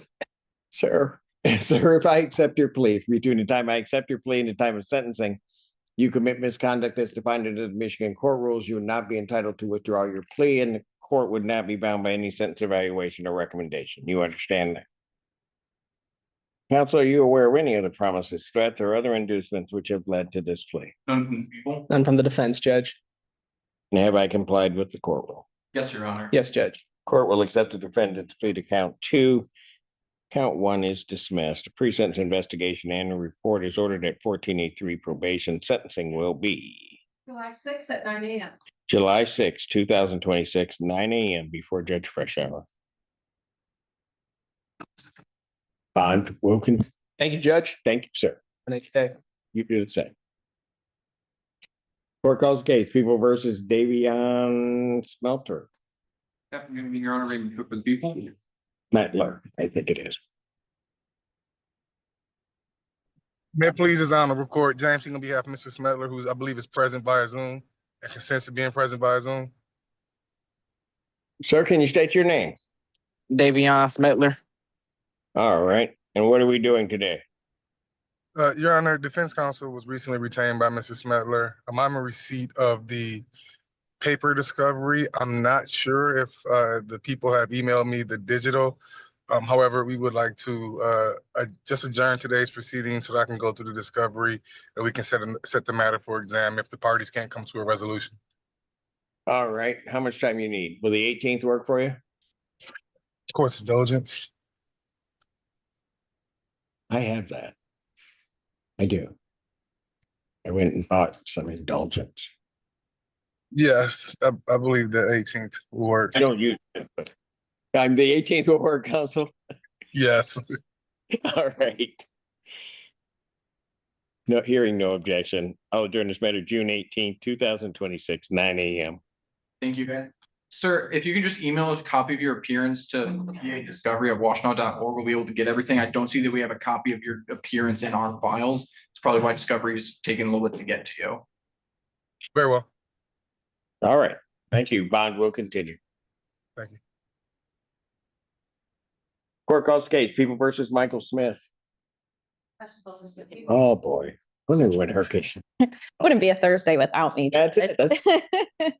Christina Costantino appearing with and on behalf of Mr. Smith. Mr. Smith, can you please unmute and state your name for the record? Michael Smith. All right. What are we doing? Here's the date and time set for PCC. We are, dare I say, very close to a resolution. I do think one additional adjournment would help facilitate said resolution, though. All right. Asking for an adjournment. 11th or 18th, which one would you prefer? I don't know why I'm so nice. Either one really works, but I think I'll be here already on the 11th. So could we do the 11th? This matter's adjourned June 11th, 2026, 9 a.m. On continued. Thank you. very much, Judge. All right, thank you. Court calls the cases of the people versus Peter Vasher. Read it over to the people, Your Honor. Christina Costantino on behalf of Mr. Vasher. Judge, he was just in here. Is this like Creature's client? He really was, he was here. He was here. I talked to him. Not a spirit. Uh, Okay. If the court wouldn't mind me checking the hallway because he was here. The strangest thing. Was Feaster going out to help you or no? No, he wasn't. He's just helping English. Yes. Oh, my bad. Thank you.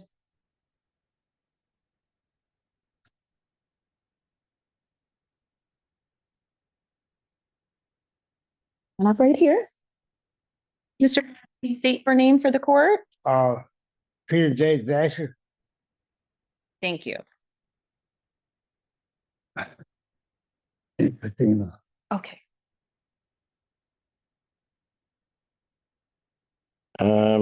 We have a problem. You had the Yes, bond. Judge. Go ahead. Let's Yes, Judge. that first before I. Yes, Judge, I did receive a copy of the bond violation report. My understanding that Mr. Vasher did not report to community corrections as required for testing. It's my understanding that Mr. Vasher was released from, he was originally in Washtenaw County Jail. He was then transferred to Wayne County Jail, and that he was just released from Wayne County Jail yesterday. It's further my understanding that he did speak to community corrections yesterday. He has indicated they did tell him to report to community corrections. Unfortunately, he has indicated that his car broke down as he was going to community corrections. I did, Judge, I called him. He was clearly on the side of the road with a broken down car when I spoke with him yesterday. It really sounded like it, Judge. I mean, cars driving by, maybe some honks, you know, it sounded like it. So, so Judge, long story short, This is not short. Go ahead. I did speak with Mr. Vasher. He is aware he needs to go to community corrections. He has the funds in his pocket, which he showed me today, to pay for the testing. He's indicated he will go across the street today after this hearing and test as required. So we would ask the court to give him an opportunity to do that. He is 68 years old. He has a slew of health conditions, including COPD and cirrhosis of the liver, that incarceration or continued incarceration would make significantly difficult for him. So we'd ask the court to give him an opportunity to go to community corrections and test. But he just got out yesterday. Well, he got out for and then, okay. I'm gonna. Today? Did you get out of jail yesterday? 8 o'clock at night. Okay. So that's a yes. So, All right. yeah. Okay. Sir, get yourself over. I'm gonna get yourself over to community corrections, okay? And get yourself set up. Got that? Know where they are? Right across the side. That's right. What road did you break down on? Huh? What road was your car on when it broke down? 94. Wow. Okay. Well, you got here safe. Don't worry. It did sound like it, Judge. I heard honking and all right. And then you want this adjourned? Yes, Judge, I was just appointed to Mr. Vasher's matter yesterday, so I do 11th. discovery. 11th work for you? Yes, Judge, that would, thank you. Both of your matters are adjourned to the 11th. Get yourself over to community corrections. Okay? I'm there. Pardon? I say I'm there. Okay, There. very good. All right, take Thank you care. very much, Judge. All right, we're all set. Thank you. Court calls the case of the people versus Lucretia Pender. Your Honor, I said it wrong. Ms. Pender, can you state your name, please? Good afternoon, Your Honor. Justin Zaid appearing on behalf of Ms. Pender, who is present and consents to appear via Zoom. Ms. Pender, can you unmute, state your full name? Lucretia Pender. And Your Honor, this is a case where I'm going to apologize to defense counsel and to the court. We're working towards a resolution. I got a receipt from defense counsel on Tuesday. Unfortunately, the court a little bit longer Tuesday than I anticipated, and I was not able to follow up on that message. So I've not been able to do my due diligence. We're confirmed that the money has been paid. I would be asking for a brief adjournment just so I can call me sure that that's gone through and that we're all set to go. I again apologize for the inconvenience. Council, I'll vouch for him that he was here a long time. Fair enough, Your Honor. I was right here with him. So, all right. Will the 11th or the 18th work for you, Council? Which is better? I'll make the 11th work. Thank you, Your Honor. All right. Probable cause council, probable cause conference will be adjourned June 11th, 2026, 9 a.m. Bond continues. Thank you. All right. Thank you. Court calls case, People versus Cody Lee Bowman. Good afternoon, Your Honor, Raymond Cook, the people.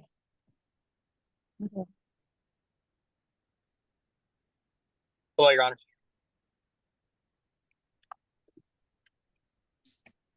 So, Mr. We don't have Mr. Perkins. Why do I have this? Oh, this is another client. No, that's the same client. I meant to give you this. So it's your fault. I'll pass that one still. Hey, thank you. Court calls the case, People versus Scott Struzik. People.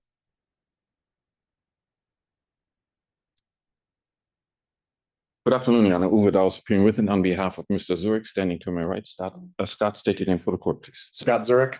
Here. We're here for review, I believe, primarily of Mr. Zurich's progress and his bond conditions. If council may approach. Yes. Thank you. All right, record should reflect we had a bench conference in this court set this. Without going into great detail, I said it because there is a probate court order that is sort of following along and waiting for a signature on that, but probate court proceedings. So what I'm going to do is, first of all, I'm going to, and I'll explain it kind of fully, but fully. I'll adjourn this to June 11th, 2026, 9 a.m., or as your invite indicates. My understanding is that there has been, without saying too much, hospitalization that has occurred pursuant to another order.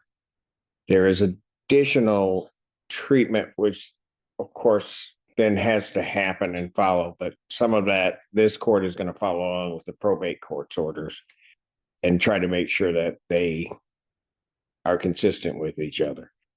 There's been a request to move the location of his tether to Plymouth.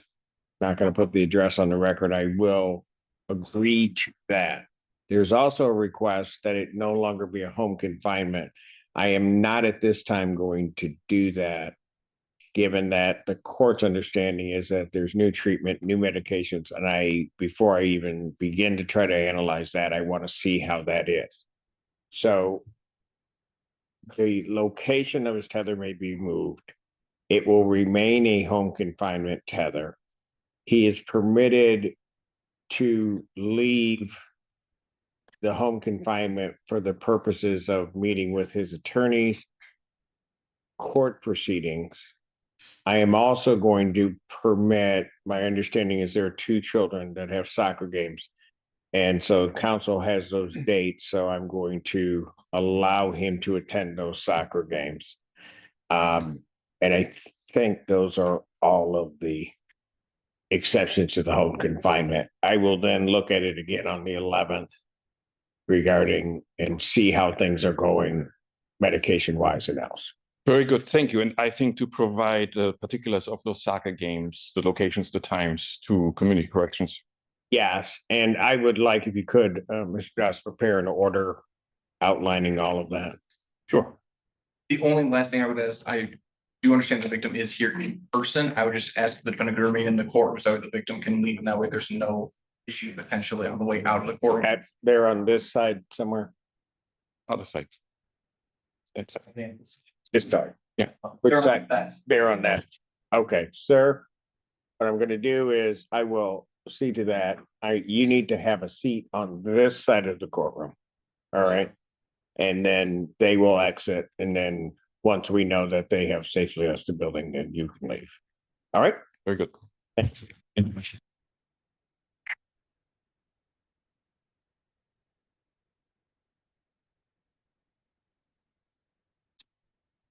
Court does call the case People versus Robert Anderson. Kelly says on behalf of the people, Your Honor. Shit, okay. Good. Hold on, Shane. That's a bit unique. Could you try to yeah, just make sure to get, no.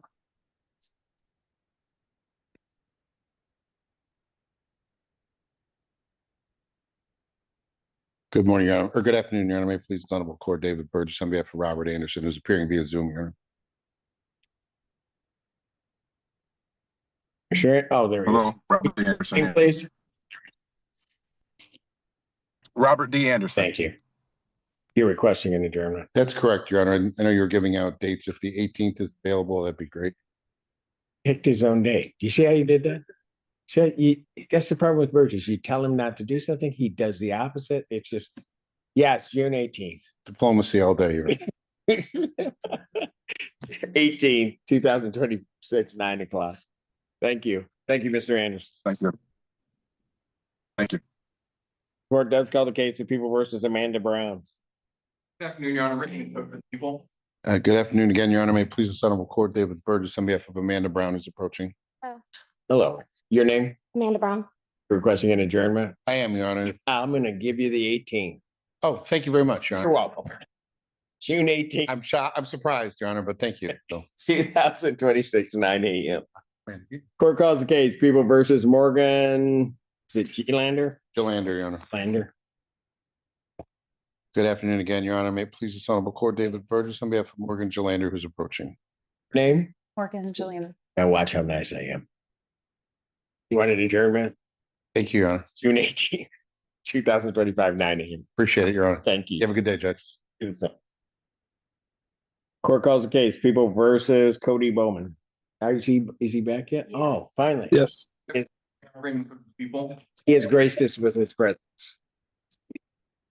Good afternoon, Your Honor, and good afternoon to your staff. May it please this honorable court. My name is Todd Russell Perkins, P55623, appearing on behalf of Mr. Bowman. I would apologize, Your Honor, the federal court building does not retain those signals, so it cut me off. I understand. That's okay. I figured you were doing something else, so I'm not mad. Thank you. My staff is, but I'm not mad. I will send my apologies to them too. Yeah, okay, I will. All right, and your client is here, Mr. Bowman. All right, all right. What are we doing? Your Honor, I have submitted a deviation or reduction request, hoping to stay within your jurisdiction. I have not gotten back with them because I did not have the person's name. I'm asking to be brief, Your Honor. I'm asking for another short adjournment this time. Okay, I can do the 11th or 18th. Which would you prefer? The 11th is fine. All right. Not hearing an objection, I'll adjourn this to June 11th, 2026, 9 a.m. Bond continue. And thank you so much. Mr. Perkins, send that deviation request because I must have missed it because I didn't see it. You know something, and I didn't know who was going to be in the courtroom, but now that I see you, I will make sure I get that to you today. Okay, thank you very much. I sent it to Katie.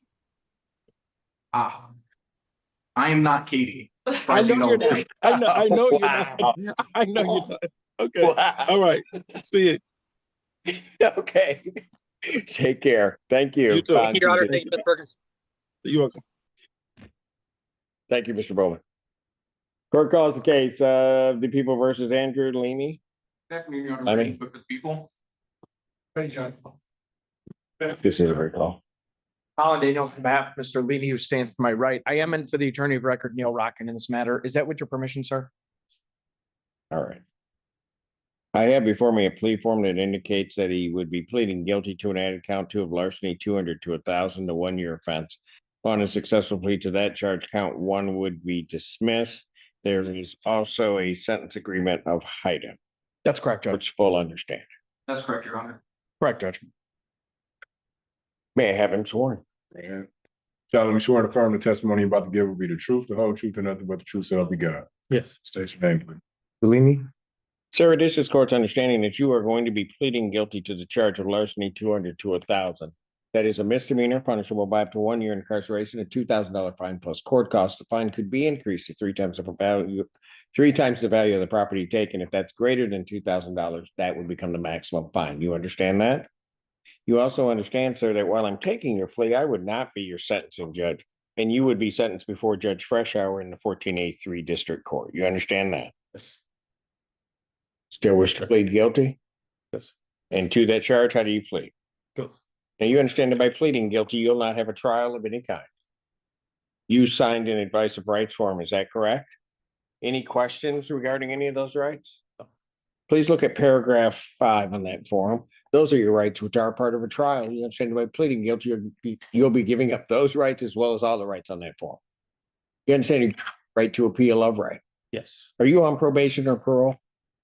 Has anybody promised you anything other than what's been stated here today to get you to plead? No. Has anybody threatened you or coerced you? No. You're doing this voluntarily and of your own free will? And also because you believe that you're guilty of this offense? On the date of April 18th, 2025, at the location of 6268 Maple Road in Northfield Township, Washtenaw County, state of Michigan, what did you do on that date that makes you think that you're guilty? I was in possession of money that did not belong to me. You took somebody else's money. Is that correct? All right. They didn't give you permission to take that money? No. All right. And the money that you took, was that in excess of $200? Yes. All right. Sir, I do have to advise you that between the time I accept your plea and the time of sentencing, if you commit misconduct as defined under the Michigan court rules, that you would not be entitled to withdraw your plea, and the court would no longer be bound by any sentence evaluation or recommendation. You understand that, sir? All right, counsel, are you aware of any other promises, threats, or other inducements which have led to these pleas? None from the people. No, Judge. And have I complied with the court rules? Yes, Judge. Court will accept the defendant's plea to count 2. Count 1 is dismissed. Pre-sentence investigation and reports ordered at 1483 probation. Sentencing in this matter will be July 6, 2026, 9 a.m. before Judge Freshour. Bond will continue. Thank you, Your Honor. Thank you. Have a good rest of the day, Judge. You do the same. Sir. Court calls the case, People versus Curtis Jackson. Afternoon, Your Honor. Raymond. Assistant Public Defender Davies, leave for Mr. Jackson. Mr. Jackson? Your name, sir? Curtis Jackson. All right. You're looking for an adjournment? I am, Your Honor. June 18th, 2020. And bond continue. Thank you. Thank you. Court calls the cases of the People versus Jalen Morgan. Afternoon, Your Honor. Raymond Cook. People. And Public Defender Chelsea Vergils with and on behalf of Jalen Morgan. Mr. Morgan. Jalen Morgan. Good afternoon, Your Honor. Good afternoon, Ms. Vergils. It's a pleasure seeing Good you. afternoon, Your Honor. The rest of your office is getting on my last nerve. It is a wonderful thing having you here. Sorry about that. What can you do? Yeah, exactly. I am asking for a brief adjournment on this case to continue our plea discussion. All right. 18th work for you? Sure. Probable cause conference into 3 matters will be adjourned June 18th, 2026, 9 a.m. Thank- Bond continued. Thank you. Thank you, Ann. Court calls the case of the People versus, is it Regal Page Pollard? Real. Sir. Ready, Judge. Rochelle Feaster, Assistant Public Defender, appearing on behalf of Mr. Page Pollard. Looks like he's on Zoom there, Your Honor. Sir, can you state your name? Yes, Your Honor. Page Pollard. Okay, I think I heard. All right, what are we doing? Thank you, Judge. You should have a green sheet on this file. I did speak with Pollard and I reached out to Ms. Feltus. Looks like we are working on getting a resolution. In this case, PCC will be adjourned June 18th, 2026, 9 a.m. Bond continued. Thank you, Judge. Thank you. Court calls the case, People versus Timothy Riley. Your Honor. Your Honor, my name is Jessica McFarland. I'm a law student. I'm requesting permission to practice Michigan Court Rule 8.120 under the supervision of Assistant Public Defender Michael Getty. Whoa. Give him an intern? Yeah. Really? Sorry. He's lost the last 3. Just letting you know. Scott, who? Yeah, okay. Young lady, where are you from? I am from Minnesota, but I go. Where's this Minnesota thing coming from today? All right, you're from Minnesota. Where'd you go to undergrad? Hillsdale College here in Michigan, All right. And now where are you? Michigan State University College of Law. Can't Sorry. do it. Can't do it. She's a Spartan. Yes, Might take a while. Did you know she was a Spartan? I asked her, she went to Wayne State. She said, no, this is for. Okay. Admission to practice is great. Thank you, Your Honor. I'm appearing on behalf of Timothy Riley. Please state your name for the record. Timothy James Riley. Thank you, sir. And what are we doing? We're requesting to set a preliminary exam date. All right. Discovery is complete. The best of our knowledge, information, and belief, Your Honor. Okay. Did you tell her to say all that? Yeah, that's fine. Well, the people have their witnesses available tonight. Preliminary examination in this matter will be set June 9th, 2026, 9 a.m. That is before Judge Garwood. Thank you, Your Honor. All right, bond will continue. Thank you. Don't need to tell her anything. She did just fine. Court calls the case, People versus Maurice Robinson. For the people, Your Honor. Which? Where was the last one? Yeah, Michael Gaddy, Assistant Public Defender on behalf of Mr. Robinson, Your Honor.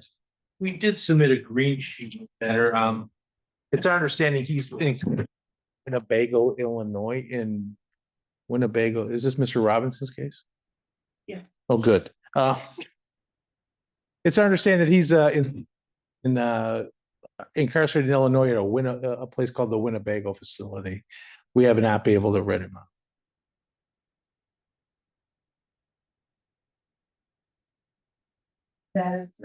Okay, thank you.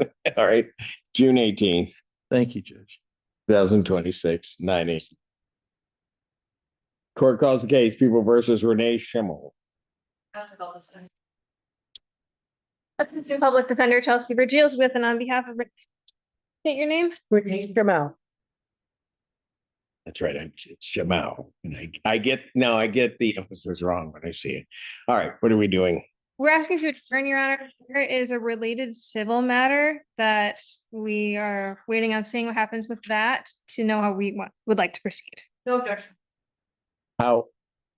Okay, when somebody says a related civil matter, is that way out or? Let me see next court date. I have nothing court date with this. I'm still gathering information for my lawyer on this matter. It is related to this. No, I got you, but Okay, yeah. so Just 1 second.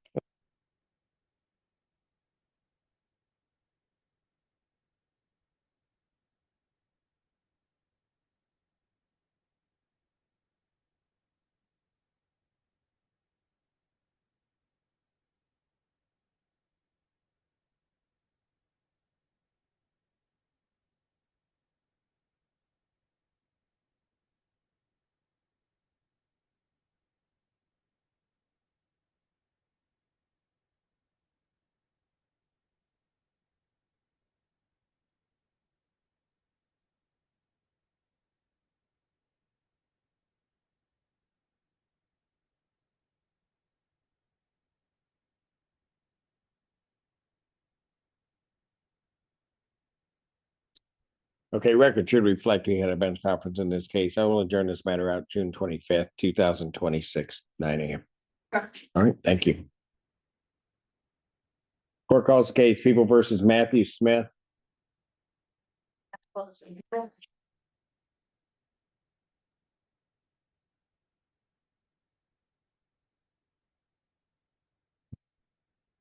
could do this.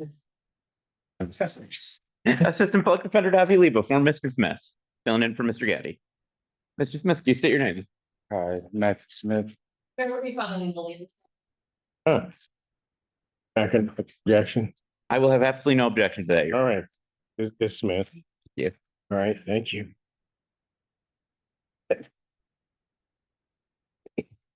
Davi, you can do this. That's the best line of the day. Davi, you can do this. Court calls the case, People versus Benjamin Spike.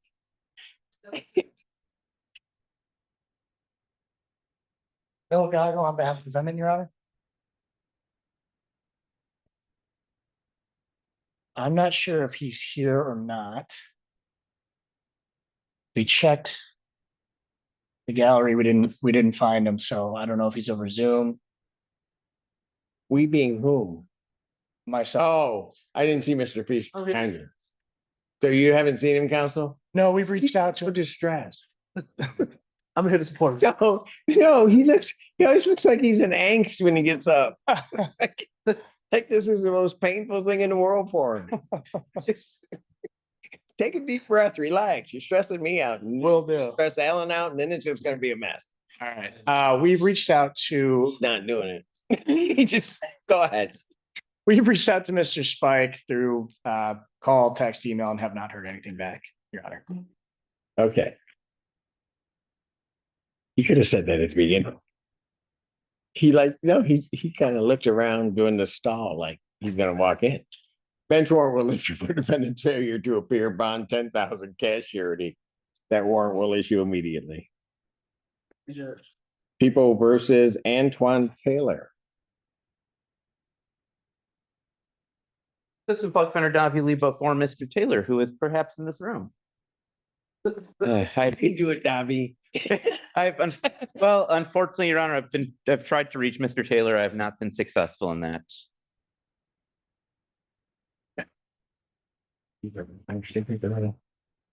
No. Bench warrant will issue for defendant's failure to appear, bond 10,000 Thank you, Your Honor. Have a good afternoon. as surety. Court calls the case, People versus Tracy Welsh. Michael Gaddy, public defender on behalf of Ms. Welsh, who is here via Zoom, Judge. If you could state your name, Ms. Welsh. Tracy Welsh. She is. All right. Your Honor, we're working on a resolution of this matter. Hopefully, there's some information that I need to provide to Mr. Cook if I can obtain it. I will reach out to the appropriate sources. I'd ask the court to adjourn this matter a couple of weeks so that I can do that. During the matter, June 18th, 2026, 9 a.m. Thank you, Your Honor. Bond continue. Thank Court you, Your calls case. Thank you, ma'am. Court calls case, People versus Calvin Williams. Michael Gaddy, public defender on behalf of Mr. Williams, who's making his way to the podium. Your name, sir? Calvin Williams. Thank you. Your Honor, the people have made an offer in this matter. I think it's something that will resolve. There's an ancillary issue regarding, he just got some housing at Avalon. I want to make sure that this matter is cool with them. The resolution. Got it. June 11th. Yeah, that's fine. 2026, 9 a.m. All right, thank you. Hold on just a second. Court calls case, People versus Cynthia Williams. Ready, Judge. Court shall feast to Assistant Public Defender on behalf of Ms. Williams. Please state your name for the record, ma'am. Cynthia Williams. I believe Mr. Bellinger has completed the green sheet of the file, which was requested adjournment, Your Honor. June 18th, 2026, 9 a.m. Thank you, Judge. Thank you. Bond Thank you, continue. Your Honor. You're welcome, ma'am. Court calls case, People versus Jessica Wilson. Public defender Chelsea deals with and on behalf of Jessica Wilson, who approaches.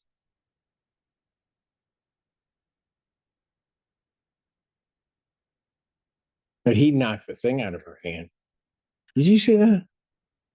Then he didn't. Yeah, that's what I saw. State your name. Jessica Wilson. Thank you, ma'am. We're asking for a brief adjournment to continue a plea discussion. The 18th is fine, if that's okay with the matter. June 18th, 2026, 9 a.m.